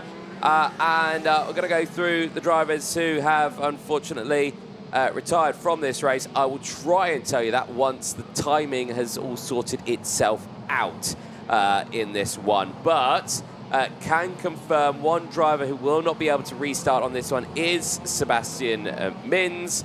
An unfortunate incident there with him going off. Sees him with the medical crews and him unable to rejoin in the race, which is a big shame. Right, so for in this one then, Kamyab was in the lead in that one, was able to get going again in this one. I think everyone else has managed to get restarted in this one as well. It'll be the one lap for them to get formed up. Single file rolling start restart as we were on lap number 4. 3 laps were completed. And let's see what happens. Well, they're going very slowly at the front here, and we are going to go restart racing. So I think he backed them up into each other there, did Kamyab, and he's bolted from the rest. But I think he slowed them right down, too much so that drivers were thinking, oh no, I'm going to stall my cart here. I've got to break out of formation. Yeah, that was a bit of a scrappy restart to this race, but we are back to green with Roman Kamyab leading this race. Thibaut Ramekes has got past Jacob Mikulev off of that restart, so is up to second place. Everybody else looking pretty good at the moment and continuing to circulate. 27 carts out there, including Toby Gale, by the way. So Toby Gale is there, 5th place on the road in the red and white Burle RT machine. So he has had he's had the Martinez look in a way at the timing of when everything happened. He had pulled into the pits, but that was on the 4th lap of the race. That was counted back, of course, once the red flag came out. That was the completion of the 4th lap proper, with Kamyab leading from Ramekes, Mikulev, Koivisto, Gale, Nielsen, Arnaro, Sharp, Rocchio and Luna Flusha once again up into the top 10. Indeed, and right now, still holding firm at that sharp end as everyone trying to push their way through. Other drivers who have obviously had the devastating starts on this one. Dean Pedersen, of course, he got the 5 second for the nose cone on that restart. Marco Garcia was involved in that incident, down in 23rd place. But everyone else seemingly having a good run in this one. Luke Cornder having a good run as well. 9 places gained is up to 13th. Same for Luna Flusha, as you were mentioning. 6 places gained, is pushing through nicely. Drama in the background, though. The 220 going very slowly out of my commentary box window. That is Jon Helder for the MP Racing Car team, who is unfortunately tumbling to the back of the field. Eyes on this one, though. Luna Flusha is under pressure from Phil Vasvanis. Looks to the inside. Turn number 1, wheel to wheel, just squeezing through. That was very close stuff. Sad news, Lillian Scarborough is out of this race. Incident down at turn 7. Confirmed there. Lillian's okay, out of the car, but we'll be watching this race from the Marshalls post until the end of lap number 13. We're into the second half of the number of laps here. We're on lap 7 of 13. Still Kamyab leading from Ramekes. Ramekes has just set the fastest lap of the race, though. A 50.523 as here goes one of the Ricky Flints down the inside to take that position. Luke That Cornder. is the Cornder 226 going past Luna Flusha there. Now with the attentions of Clara Kowalczyk as 3 wide nearly for a moment is through. Here is Scott Marsh in the 231. Flusha trying to get her position back. That's another brave overtake from the Spanish driver.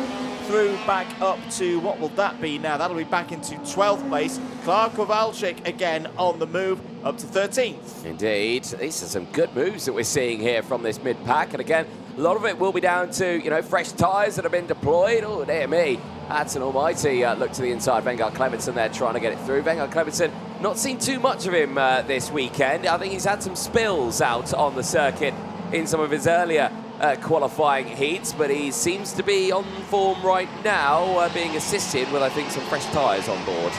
It's good progress in this final heat for all of these drivers. Under investigation, overtaking during the slow procedure for Mattis Omerta. A bit of a problem there for the 303 potentially. Is the 251 on your screens of Jacob Mikulev. This is the fight for 3rd place with Emily Koivisto. This is key for Mikulev. up in the higher positions. 41 points is what this would be worth at the moment. You never know, with the win that he had earlier, 50 points, and then a bit of a middling result in the 4th round. May still be enough to pull him up into the top 72. And with these bigger points for the higher positions, could even pull him into, I would say it's still a long shot, but if somehow, with how all the maths worked out, that Mikulev, with that big win early on today and potentially another top 3 here, pulls himself into, say, probably around 27th, 28th place in a superheat. If he was to then absolutely nail the superheat with the effective double points at play there, he could still sneak into the final. It's a very, very, very, very long shot, but you've got to tip to your hat to him that he's not given up here today. No, exactly, and that's the good thing about, you know, some of these drivers. You know, when you get a driver who has maybe a bad result here or there, and then they decide, oh, you know what, I'm going to give up. No point doing it. Yeah, head drops and they give up. You know, you don't want to see that. You want to see the driver just going, hey, we've had some tough races, but let's keep on going. They want the positive thing. It's good for the team morale, it's good for the mechanics, it's good for the other drivers, everything like that. And I think, you know, that's what you need more of in this sport. If you get someone who's just been like, oh, you know, a DNF here, DNF there, oh no, I can't be bothered now, it's over. You know, why are you racing? You know, if you're not going to enjoy it like that, you shouldn't be racing. And that's why when you see these big pushes through the field, despite the dramas that they've had in the early stages, I love it. It's good stuff. Gino Rocchio is having another good race here, Anthony, for the Monster K factory team. The technology under it showing with a CRG, of course. But Gino Rocchio has gained 8 places in this race now in the 298, just a little bit further back from this group here, and could even be closing in on Leo Nielsen in the next couple of laps as we go towards the end of this one. Although saying that, wow, Leo Nielsen's just at a 49.904. Where has that come from? That is quicker than what Roman Kamyab did in time qualifying yesterday. So the track has absolutely lit up here. I assume that Nielsen is a new tyre runner, but still, that's only on one side of the kart. That is a really quick time from the Swede there. You know what? I think that is quicker than what Kamyab did. Yeah, Kamyab's time. Just sneaked under the 50-second barrier yesterday, and I say that's a 49.90 from Nielsen. Tremendous stuff. Yeah, it certainly is. Well, Roman Kamyab right now, who is leading the way by 7/10 of a second, at this moment is looking to secure a front row start for a pole at the moment. He's in a pole position right now, second in the points with 226. He out-qualified Peschel, but there is still one more race to go for the seniors, of course, which will see the likes of Jensen Burnett and Kenzo Craigie. That might change things up a little bit, but at the moment, yeah, Roman Kamyab is in a pole position. Is indeed, and well, I've got to say, this has been a very, very good response from Roman Kamyab after the difficulties of round 3 and 4 and the disruption of that red flag. Well, Roman Kamyab said, hang on a minute, I want my lap record for the weekend back. 49.890 for a new fastest lap of the race for the race leader. That will do. Still very close in this fight for 3rd place between Mikulev and Koivisto into the last couple of corners, but race leader Roman Kamyab is going to bring this one home. Will be on the front row in some form or shape for a superheat tomorrow. Right now he's going to be pole sitter for superheat B. He wins for the 3rd time this weekend at Rødby Karting Ring, and it's a dominant victory by 1.1 seconds from Timo Ramakas, Emily Koivisto, Jacob Mikulev. So that position did change on the last lap. Koivisto got through past Mikulev, and that is going to be a change of 3 points for in the intermediate standings for Mikulev. 41 down to 38. So yeah, it's good to see him back up the front, but that could be quite a costly change of 3 points once everything is tallied across this field of senior drivers. Nielsen 5th, Rocchio 6th, Gale, Arnaro, Svan and Derenov all in the top 10. I'll tell you what, we had a little bit of a happy hour, or a happy 2 or 3 laps there. The track absolutely lit up with those new tyres, and everybody was popping in a 49 something in that race. So quite strange in a way to see a new lap record for the weekend being set in the final set of heats, but there we go. Rest of the running order: Sharp, Kowalczyk, Marsh, Garst and Korda all in the top 15. Clementson, Flusha, Zhao, Shulkunas, Pedersen all record scores in the top 20. Vavra, Macedo, Juncker, Paconi, Omerta and Helder, the last of the 26 finishers in that race. Lillian Scarborough was a retirement after the restart. Sebastian Mins, of course, was out on lap 1, and due to the regulations, is not permitted to take the restart with the red flag having come out after the completion of the second lap. But for Roman Kamiab, job done. Very good amount of work across these 5 heats. Let's have a look at some of the highlights. That was the initial start that was waved off. Pole sitter a little bit too keen on the loud pedal, so they went round for another formation lap before this race starts. This was the one that was good for the initial run to it, and then this key moment there between Garst and Mins, both of them into the grass. Mins spinning towards the bank and staying there with the cart, per what we've been told and informed here in the box. You can quite see it on testicles, spectacles, wallet and watch. That would then lead to a slow procedure, not before Ramicas went down the inside of Koivisto there. That was the key move in the end to move up to second place. Aston Sharp had a go as well on Gino Rocchio. This was all still on a green first lap. Then we had the slow procedure and a red flag before we then got restarted with lap number 4 into lap number 5. That was how Ramicas then got past Miklev for second place. There was the side to Sebastian Mins. Good to see Mins okay there, watching from the sidelines. Good battles going on in the midfield. Luke Korda got through past Luna Flusha. In the end, Korda would fight through to 15th place, a gain of 7. Clara Kowalczyk as well has been putting in some good work this weekend. She went through on her way to 12th place. But Roman Kamiab, another race victory, a 3rd of the weekend.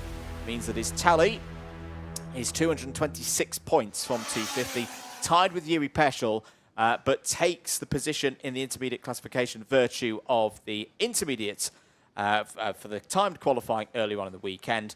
And for that reason, we're going to head down once again live to Anthony Jordan in Parc Fermé.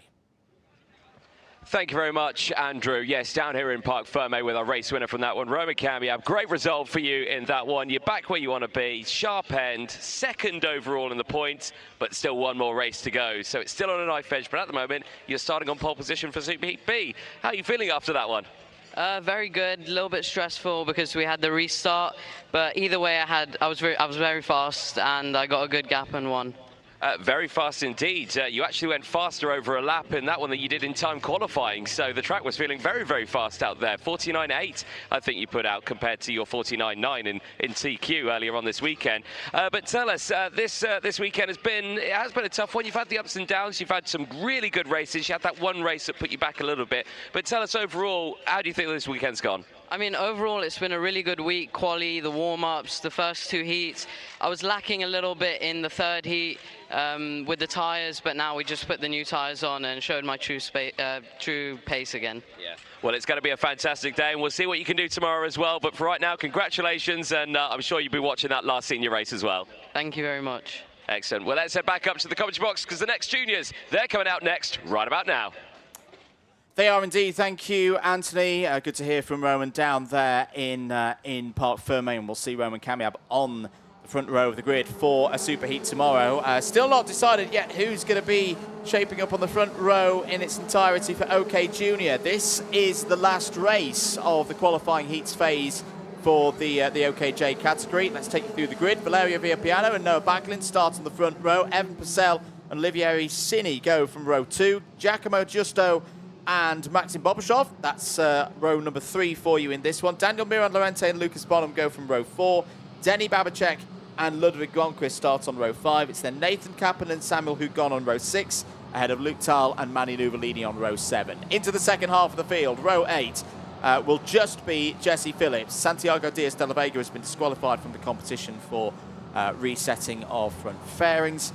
so will not go forward in this one. Row 9, Henry Constant-Kumpen and Priam Bruno. Row 10, Alessandro Truscio and Alex Malota. Row 11, Mark Pilipenko and Vincent Kraft. Row 12, Xavier Dubkovsky and Victor Stahlmark. Row 13, Christian Alexander Rost and Emiliano Hernandez. Row 14, Amir Sabarov and Yanis Kolovos. Row 15, Wen Yubo and Adam Anderson. So 29 drivers in total for this one. Pole sitter for Superheat A, we know. 250 points for Bosco Arias. Eli Christian as well, 235.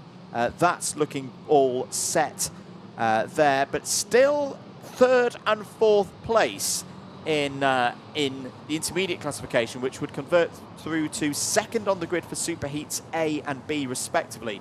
I think they're still up for grabs here, particularly for the likes of Via Piana and Noah Baglin. They've both had good qualifying heats through the 4 rounds completed so far. And either way, this has got a competitive grid on it. Keep an eye on Evan Purcell there, third on the grid. Maxim Bobrishov and Daniel Miron Lorente have both been massively improving. And Denny Babacek and Ludwig Gonquist, some of the younger drivers in this category, should provide a lot of fun from row 5. 10 laps ahead of us here in OK Junior. Into those tram lines. Are we ready to go? Yes. Lights out. Here we go. Oh, big moment for Noah Baglin as Via Piana closes the door there, moves from right to left and nearly runs off the road himself into turn number 3. Baglin did very well to hold on to that one as there's been a crash. There's been an incident through turn 3. That looked quite hefty. I think one of the Tony Karts or a Ford Racing driver has been involved. Nathan Kappen's had a problem. Might be Henry Constant-Kumpen, who has also been caught out by that. Alex Malota, I think, has appeared on the other side of the circuit, so may well have cut the circuit in that incident. I think Alessandro Truscio has also been involved. Meanwhile, though, back at the front of the order, it is Via Piana in the lead of this race. Evan Purcell there in the number 84 for Ricky Flynn Motorsport sits in second. Good start for Giacomo Giusto as well for the Paralin team is up in third. Noah Baglin, after that scary moment through turn 1, done very well indeed to hold fourth. Let's have a look at the scores. What does that do? So at the moment, no, it doesn't change third and fourth. So McGoy and Kalesia still have those slots on the front row. There is the scene of the number 31 of Denny Babacek's out. Denny Babacek is out, and Samuel Hugon in the foreground there as well. So we've lost 4 drivers in the early stages of this final heat of the day for OK Junior. Kumpen and Truscio started this a little bit further back, needed big results to move through and get higher up the order, as another one of the Ward Racing drivers is having a problem out of turn number 7. A lot going on in the early stages of this this race for Groups B and C. Anthony Jordan as you rejoin me in the box.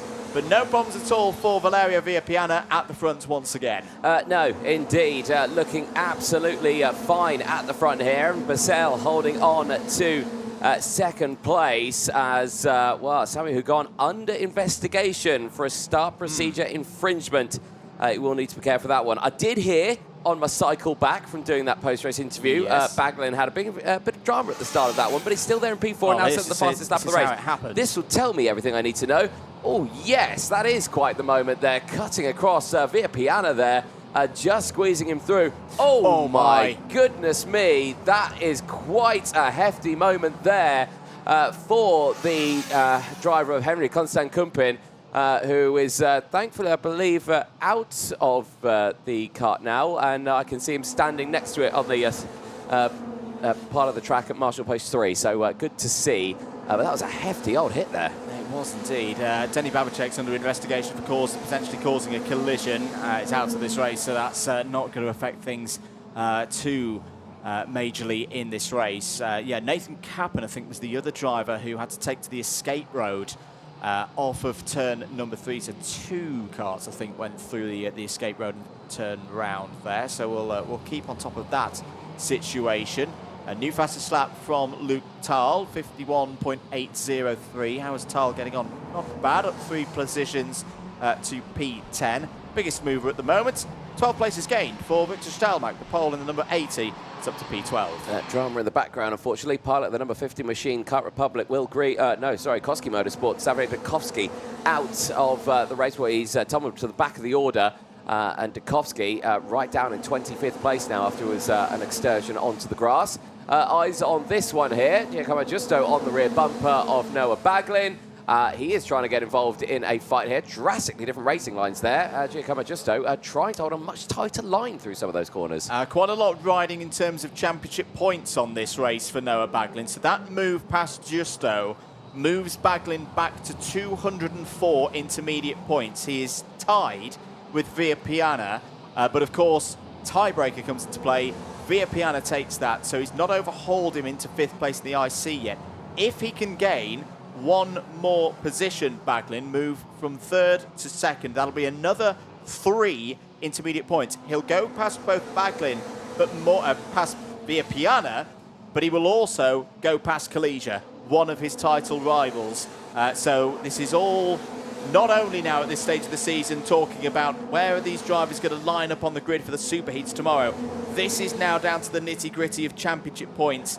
And in a season where it is so open between Kalijah, Tristan, Baglin, Domain, every point is going to count between now and the end of the season. Oh, it really is. This is really down to the nitty-gritty part of the championship here. It's one of those real final point-scoring opportunities for them before they go into that all-important final where they know this is what you need to do this weekend to win the championship. This is their last really hurrah of going, right, maximum points, just win everything you can, just go for it. When it comes to the next round at Kristianstad, that's where it will be. Right, now you need to think. Position yourself here, don't push too hard, don't do this. It's where the real driver mentality comes out. And I say, getting past Evan Purcell, Villapiana's being reeled back in here with 4 laps of this race to go, so it's not out of question that either Purcell or Baglin could win this race. Baglin's going to go for 2nd place. Purcell has learnt from earlier, though, and squeezes across. That's a good response from Evan Purcell to hold on to that position, but here comes Baglin again, down the inside through turn 8. Purcell's not going to be able to win that one. It's a brave defence. He loses 3rd place as well to Giusto, so Baglin goes through into 2nd on the road. That now moves him to 207 intermediate points and into 4th in the IC. We'll come back to that because Olivier Sini's having a go now at Evan Purcell. Purcell with good waft down the straight there. Powers past Sini and holds on to 4th place for now. What does that mean in championship? With that move, as Sini now goes down the inside of Purcell, at least it seems to have lost momentum now. Miran Lorente has gone through. Baglin was 6th. That would have been a 13-point score in terms of championship. It's now a 17-point championship score. And, of course, he's knocked Kalijah back 2 points as well in the championship. But he's not done there. If Baglin can catch Villapiana on the road, he'll gain another 6 intermediate points.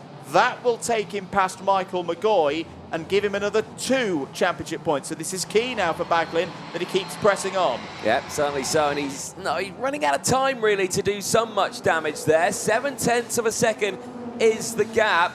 It has gone down to 6/10 now between himself and Villapiana in the race lead. But the real estate between the two of them is much higher than it looks. Daniel Mira under pressure once again from Evan Purcell. Just we were saying, as Purcell looking like he was dropping back, he seems to have found his pace again and is re-attacking now on Daniel Miron, but staying further behind. Lucas Bonhomme has just gone fastest out on the circuit, 51.351. He's pushing his way through nicely, but he's currently sitting down around 8th place right now. So a bit of work still to do in this race. Like you're saying, these points really in a fine-tuning moment here now for the drivers. But like we were saying there with Baglin needing to push up to Villapiana, yeah, easier said than done. But the gap down to 0.5 of a second now. But we're going on to the final lap, Andrew. We are indeed. It's been a good bit of work here from Valerio Villapiana. And a good recovery after the disappointment of the mechanical failure earlier on today. And what a job this has been. Villapiana will be starting in a quite useful spot tomorrow, Anthony. I reckon at the moment he's going to be 3rd on the grid. Grid 3. We like grid 3, don't we? Yeah. On the inside of row number 2 for Superheat B. Yeah, indeed. I would say so as well. But let's see what happens on this one as the final lap board has gone out. We've only got a few more corners to go as Villapiana, who at the moment is still holding on to that lead, only just though, because Baglin has closed in as quickly as you'd like, but that was the last attempt to get down the inside. It's not going to happen. It will be Viapiana across the line. It's another win as he secures 6th overall in the intermediate classifications. Baglin finishes in 2nd. He will put himself to 4th. He will start on the front row alongside Inna Christian in Superheat B tomorrow, but that's the best the Briton can do. But his championship points is going to help him out there, and that should step him up nicely. I think drama happened on that last lap. Lucas Bonhomme and Alessandro Truchot have not taken the checkered flag, as I think they've had a spill out in the middle part of the lap out there. But once again, I've said it once, I'll say it again. I've been really impressed with the Italian. Valerio Viapiana this weekend has seemingly come out of his shell. And got to say, it could almost be similar to what we've been talking about with Bosco Arias. The biggest problem for the championship contenders this weekend may not necessarily be one another. It may be these drivers who are not part of the top echelons of the championship scores so far this season, but are hitting form at a very, very nice time of the season as we run towards the end of the Champions of the Future season and all the FIA races coming up between now and the autumn. But there's your results. Viapiana from Baglin, Justo Cini, Miron Lorente, Purcell, Bruno, Nuvolini, Tal, Gronquist, that's your top 10.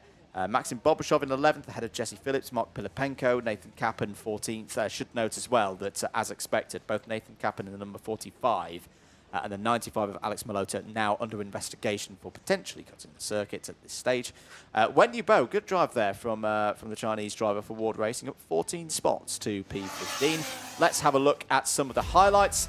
Back to the very start of things, great start for Viapiana. Very aggressive chop across to contain Baglin.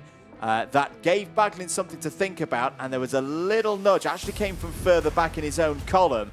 Baglin got out of the throttle, just kind of fettled that one and did very well to keep control. A really scary moment for Henry Constant-Compin, saw him out of the race. That is the point that's under investigation for both Malota and for Kappen, for potentially cutting the circuit. Out of the race as well, sadly, would go Samuel Hugon and Zeni Babicek. They would go no further than the first couple of laps. Baglin then went on the attack, knowing that it was a key race, not just for intermediate classification and the story of this weekend, but the season as a whole, and made some good work up through the field. There was resistance, though. Evan Purcell gave him a good fight for this second place, as it went back and forth for a good lap or so, but it was this switch back here by Baglin drawing alongside out of turn number 7.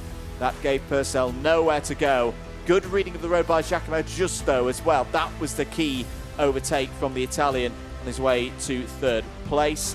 Really impressed with Olivieri Cini this week. Continues to grow from strength to strength. He's definitely going to be in his first final of the year, irrespective of what happens in the superheat, and could well be a long way up the order for that one. And not quite as high up as Valerio Viapiana, who takes another win. At the moment is on the provisional results, 6th in the intermediate classification, just to run through that full top 8 as things stand. Arias first, 25 championship points, pole for Superheat A, Chrisen for Superheat B, and 22 points. McGoy, Baglin, Kalesia, Viapiana, Girardello, and Cini is your top 8 rows. They will all at least start on the 2nd row for all of those positions tomorrow in the Superheats. They certainly will indeed. One more race to go of the day. The last chance for these drivers to put points on the board. Jenson Burnett from Canada on pole position for this one. Will have quite the fight on his hands here. He has got Kenzo Craigie, who at the moment, in my opinion, is the points leader. Oh, yeah.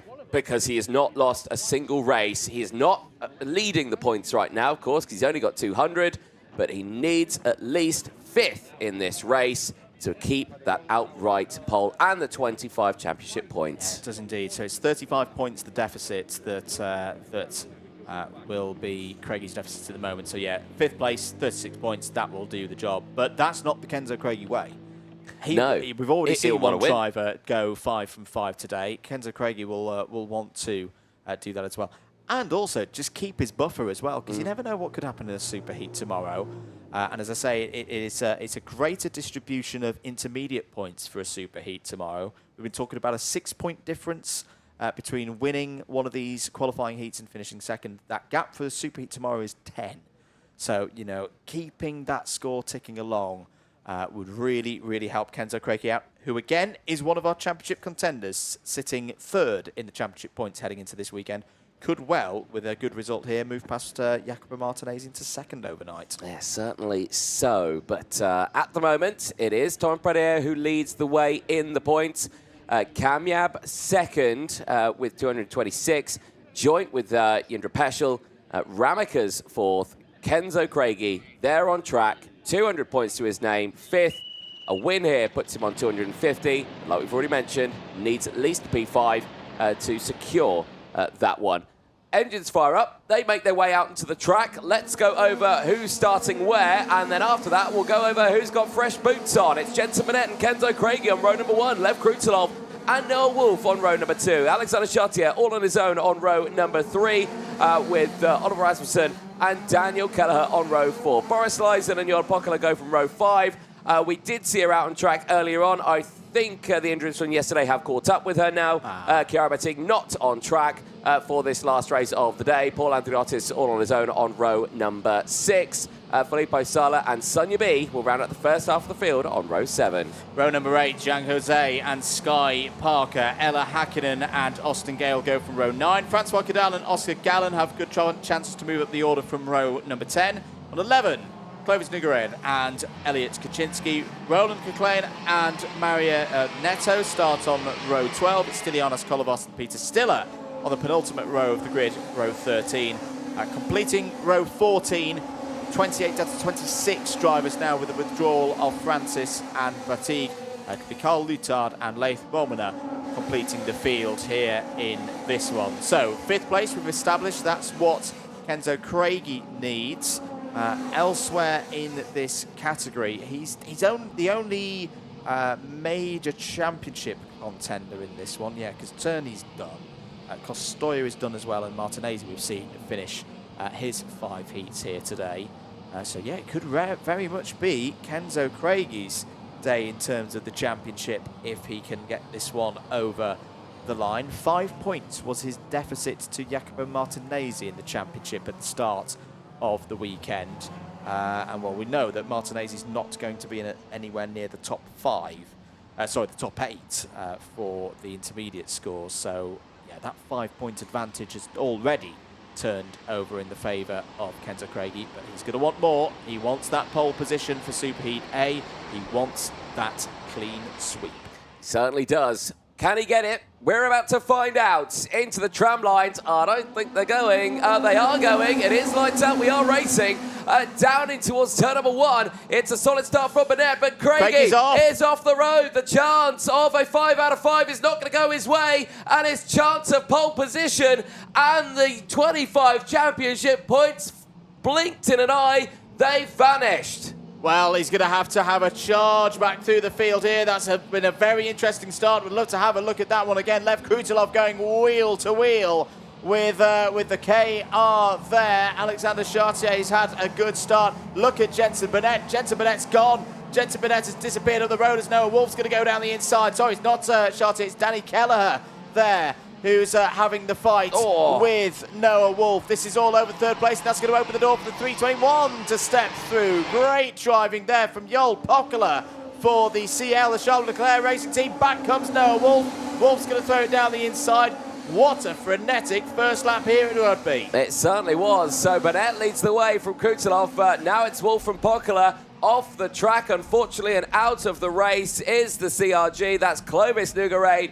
He will go no further. The Frenchman is out. Other drivers who I think are out in this one, Paul Andriotis, Ella Hakkinen, Stylianos Kolovas and Carl Luthart, they've all not clocked up on my screen here. But I've not seen an accident out there. In fact, I have seen an accident, because look at that in the wall. That might be the reason why they've not come through. But no, that's more. That's Alexander Chartier and Oliver Rasmussen. That is a new incident. Yes, so loads of drivers off on this first opening lap. Well, we're down to 19 already from the 26 who started. Now, it's not completely done yet for Kenzo Craigie. Remember, he needs to get back. He needs to get back up to 5th. That reminds me of certain charges through the field for a certain hero of Kenzo Craigie's in years gone by. As out of the race is one of the Monster Ks. It's Laith Womina who will go no further than lap number 2. Filippo Sala has just set the fastest lap of the race at the moment on a 50.677. Kenzo Craigie has just gone purple through sector number 1. Just to reiterate tyre situation, the top 5 rows all started with new tyres. So Kenzo Craigie has got new boots on. Is potentially going to need to use those. He's 11th at the moment. What is the gap up to where he needs to be? It is about 2.5 seconds. Indeed, and that's very doable with the time we've got left. We're only going on to lap number 4 now. 3 laps have been completed. This is Filippo Sala and Johan Pokela. This is P4 and P5. That's the position that Kenzo Craigie needs to find himself in, and Filippo Sala has gone through. Pokela is the driver now holding on to the 5th place, magical 5th place spot that Kenzo Craigie needs to get that pole position for Superheat A tomorrow. But right now, he's got the work cut out for him here. As, well, right now, they're not losing out in too much time. Here's a look at what happened in the earlier stages of that race. 3 wide here. How did this go wrong? Yellow flags are there. They've crashed going into yellow flags. That's a very strange one there. For the 2 drivers, and I think understandable reaction there. Yeah, the race officials are not going to look too kindly on that one. Right, back at the front of the field, Burnett. This could be again another useful drive from Jensen Burnett, up to 6th place at the moment in the standings, in the intermediate standings, that is. So that'll convert through to an inside of row number 2 start for Superheat B. Craigie up to 10th.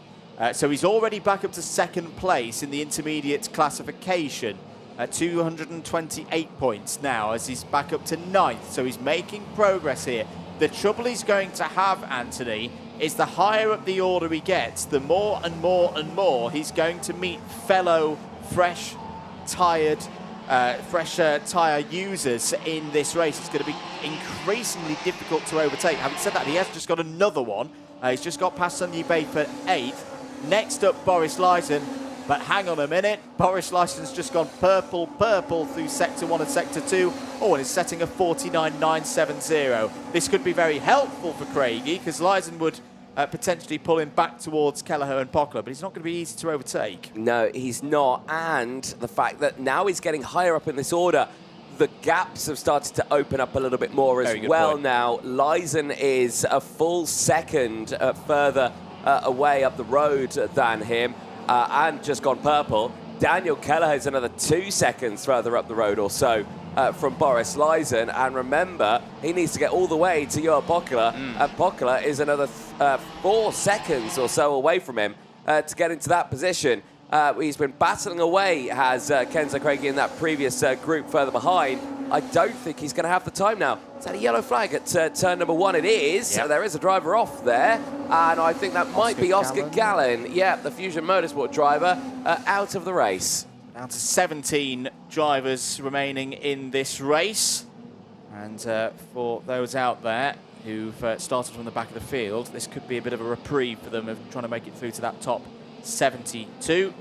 We will have a selection of drivers heading home at the end of this race. If you want to join us tomorrow, you're very, very welcome to. We'll have every single race through the Superheats and then the finals kicking off at 9:50 local time here in Denmark. So set your watches for that one. Not done at the very front of the field in this race as well, Anthony. Jensen Burnett is being reeled back in, not only by Lev Krutilov, but also Noah Wolf. 50.3 for Burnett last time around, 50.2 for Krutilov, 50.0 for Wolf. Again, this could be another bit of a grandstand finish. It certainly could be, and already we are seeing the fastest lap of the race once again from Kenzo Craigie. 49.9 again. He is the only one. No, he's not the only driver. 3 drivers have dipped into the 49s now on this one. But yeah, like you say, he is showcasing that pace. There was one of the stranded cars. I think that was Oscar Gallen there, being recovered back. There is Craigie. He's there in 8th place. Boris Lyson still quite a bit up the road from him. Another feature, though, for Craigie to keep pushing on, which of course he's going to because he's a racing driver. He is getting now into the range where if some drivers ahead of him were to be unfortunate and get front fairing penalties, that could be a route back into the top 5 in a final result for Kenzo Craigie. Unlikely to get 3 of them, but not impossible. No, certainly not impossible, but I've not seen any incidents that would suggest that any one of them would have one. So, again, I love your theory on that one. Sorry, I kind of just threw it out the window a little bit. But yeah, you're completely right on that one. That's what I provide my theories for. No, exactly, for me to throw them out the window so, with logic. But no, this is going to be an interesting one. It's definitely a tough one. Definitely with battles like this happening, yeah, we could see something. Now, is that a change of second, or is this going to be for the race lead? I think this is Wolf closing in on Jensen Burnett. It is. Fight for the race lead is not done just yet. No, Wolf, who I don't think has won a qualifying heat yet this weekend, could be about to for the first time. Down the inside, gets through past Jensen Burnett, steps up into the lead, and Burnett's going to fight back. Now, this calls right back into the play of the likes of everyone else here. This will help out Kenzo Craigie here. If they all start to fight for position and bunch each other up, Kenzo Craigie has only just come around the corner that they just came round. This is all going to kick off now as Lev Krutulov sends it down the inside of Jensen Burnett and puts them through. But time is very quickly running out here, Andrew. Yeah, only 3 laps to go after the culmination of lap number 10. Noah Wolf hits the front of the order. That's going to help him in the IC as well. It actually elevates him above the driver who's just overtaken. Jensen Burnett drops down to 7th place. Big lap this now for Noah Wolf. He needs a quick one to pull away from Lev Krutulov. Just to trek in with Kenzo Craigie. Yeah, he's still 1.4 seconds behind Boris Larson. He's still on course, though, for a pole position in Superheat B as things stand. He's got a 4-point advantage over Roman Kamyab in that regard. Roman Kamyab will be on the outside of row number 1 for Superheat A as things stand. And it's still a decent day for Craig in terms of championship. He's going to be the highest scoring driver through these 5 heats of the top 4 of Pistoia, Martinezzi himself and Joe Turney. And could be on for another big haul of points through those superheats tomorrow. No changes at the front of the order, Anthony. Noah Wolf has put in that quick lap. That's what he needed. He's got half a second over Krutulov now. He certainly has, and Lev Krutulov simply can't do anything about it. He's got the move done on Burnett, but that is it. Yeah, nothing else has happened from that situation, which is, bad news for the rest of the drivers just behind, because, of course, Filippo Sala was starting to close in on that. Now they've stopped fighting. He's stayed there in 4th place. Daniel Kelleher also not able to gain any more positions here. He's got the 3 to his name. He is right on the rear bumper of Sala, who's on a 9th place gain, but still in a very good position nonetheless. For Kenzo Craigie, this is going to be a tough one, and this is going to be a tough one for him to swallow, but he's still going to be in a good spot tomorrow. Yeah, he is going to be at the moment on pole position for Superheat B. Here could be a late change as well, as Jensen Burnett, whose pace dropped a little bit 3 or 4 laps ago, seems to have come back to him, and he's going to have a fight here with Lev Krutulov for 2nd place. Keep an eye on Filippo Sala. Keep an eye on Danny Kelleher as well. We're going to have a 4-way scrap for 2nd place in this one. Burnett's got to the inside. Lev Krutulov gets the door shut there. Here comes Sala. Oh, Daniel Kelleher. What a lovely move that is. Oh, he just went a little bit too deep. He's still got the inside line, though, for this 2nd place. 3 wide again off of turn 11. Noah Wolf comes round the final corner, is going to win the final heat of the day. Will be on the inside of row number 2 for Superheat B tomorrow. Very good work once again for the young Briton and the Van Amersfoort Racing by Birrell team. Lev Krutulov, 2nd in that one, will be high up the order as well for the Superheats tomorrow. Danny Kelleher, like he did at Viterbo in the final of the last round of Champions of the Future, fights through to 3rd place. Some really, really good stuff there from the Irish driver. Sala 4th, Burnett 5th. Burnett drops to 8th in the intermediate classification. 6th for Boris Lysen, 7th for Joel Pokler, 8th for Kenzo Craigie. He misses out on first position in the intermediate classification with that result. He could still potentially be happy with that second place that will give him pole for Superheat B tomorrow. It will also give him 22 championship points. Not the 25 he would have wanted at the start, but 22. Hey, that's still a decent haul and still more than his title rivals Costoya, Martinezzi and Turney are taking from this phase of the competition. Good drive from Elliot Kaczynski, up 13 places to 9th in the last race of the day. Francois Cadal, P10, up 9. Roland Coquelin up up 12 to 11th place. Sky Parker moved forward in that one as well to P12. Zhang Jose, Sun Yibei, Austin Gale, Maria Neto and Peter Stiller all got to the race finish. Top 17 there got to the race finish. Same could not be said, unfortunately, for a long list of drivers, including Oscar Gallen, Leif Murmana, Oliver Rasmussen, Alexander Chartier, Paul Andriotis, Ella Hakkinen didn't get to the end of that one. Clovis Nugared, Stylianos Kolovos and Carl Lutard, all retirements as well. Lewis Francis and Chiara Batigue did not start the race, such as the gaps on the anti-pole side of the grid then. Let's have a look at some of the highlights from that one. This is where it all went wrong for Kenzo Craig. He just there got squeezed out, did very well to get it back on circuit.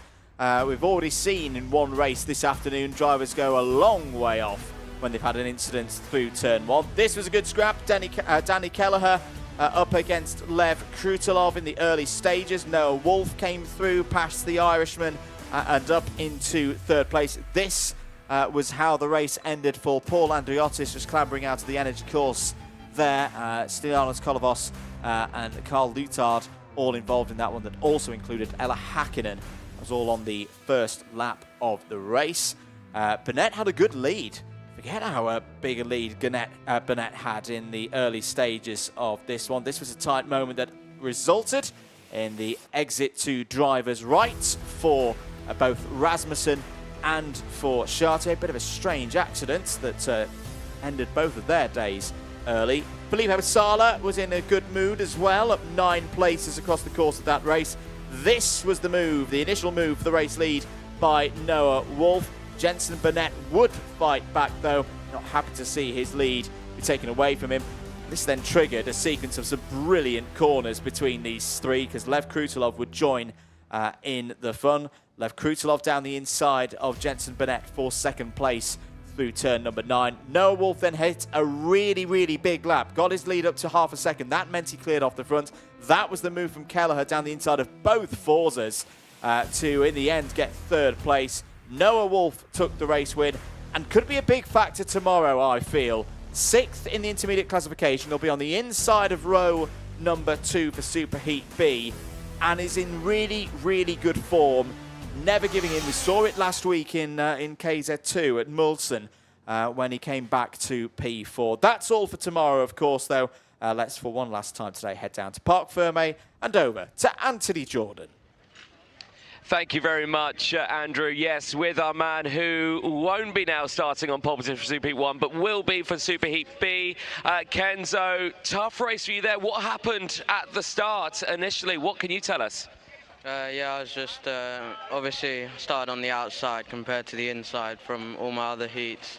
And then, yeah, I just got pushed off at the start, which hindered our race performance just a little bit, but you know, still pole for tomorrow, so, and it's been a really good day so far, so yeah, I can't. The championship fight's still on, of course, though. You've got, of course, the next round at Kristianstad, so this race and this weekend still is going to be a good one for you.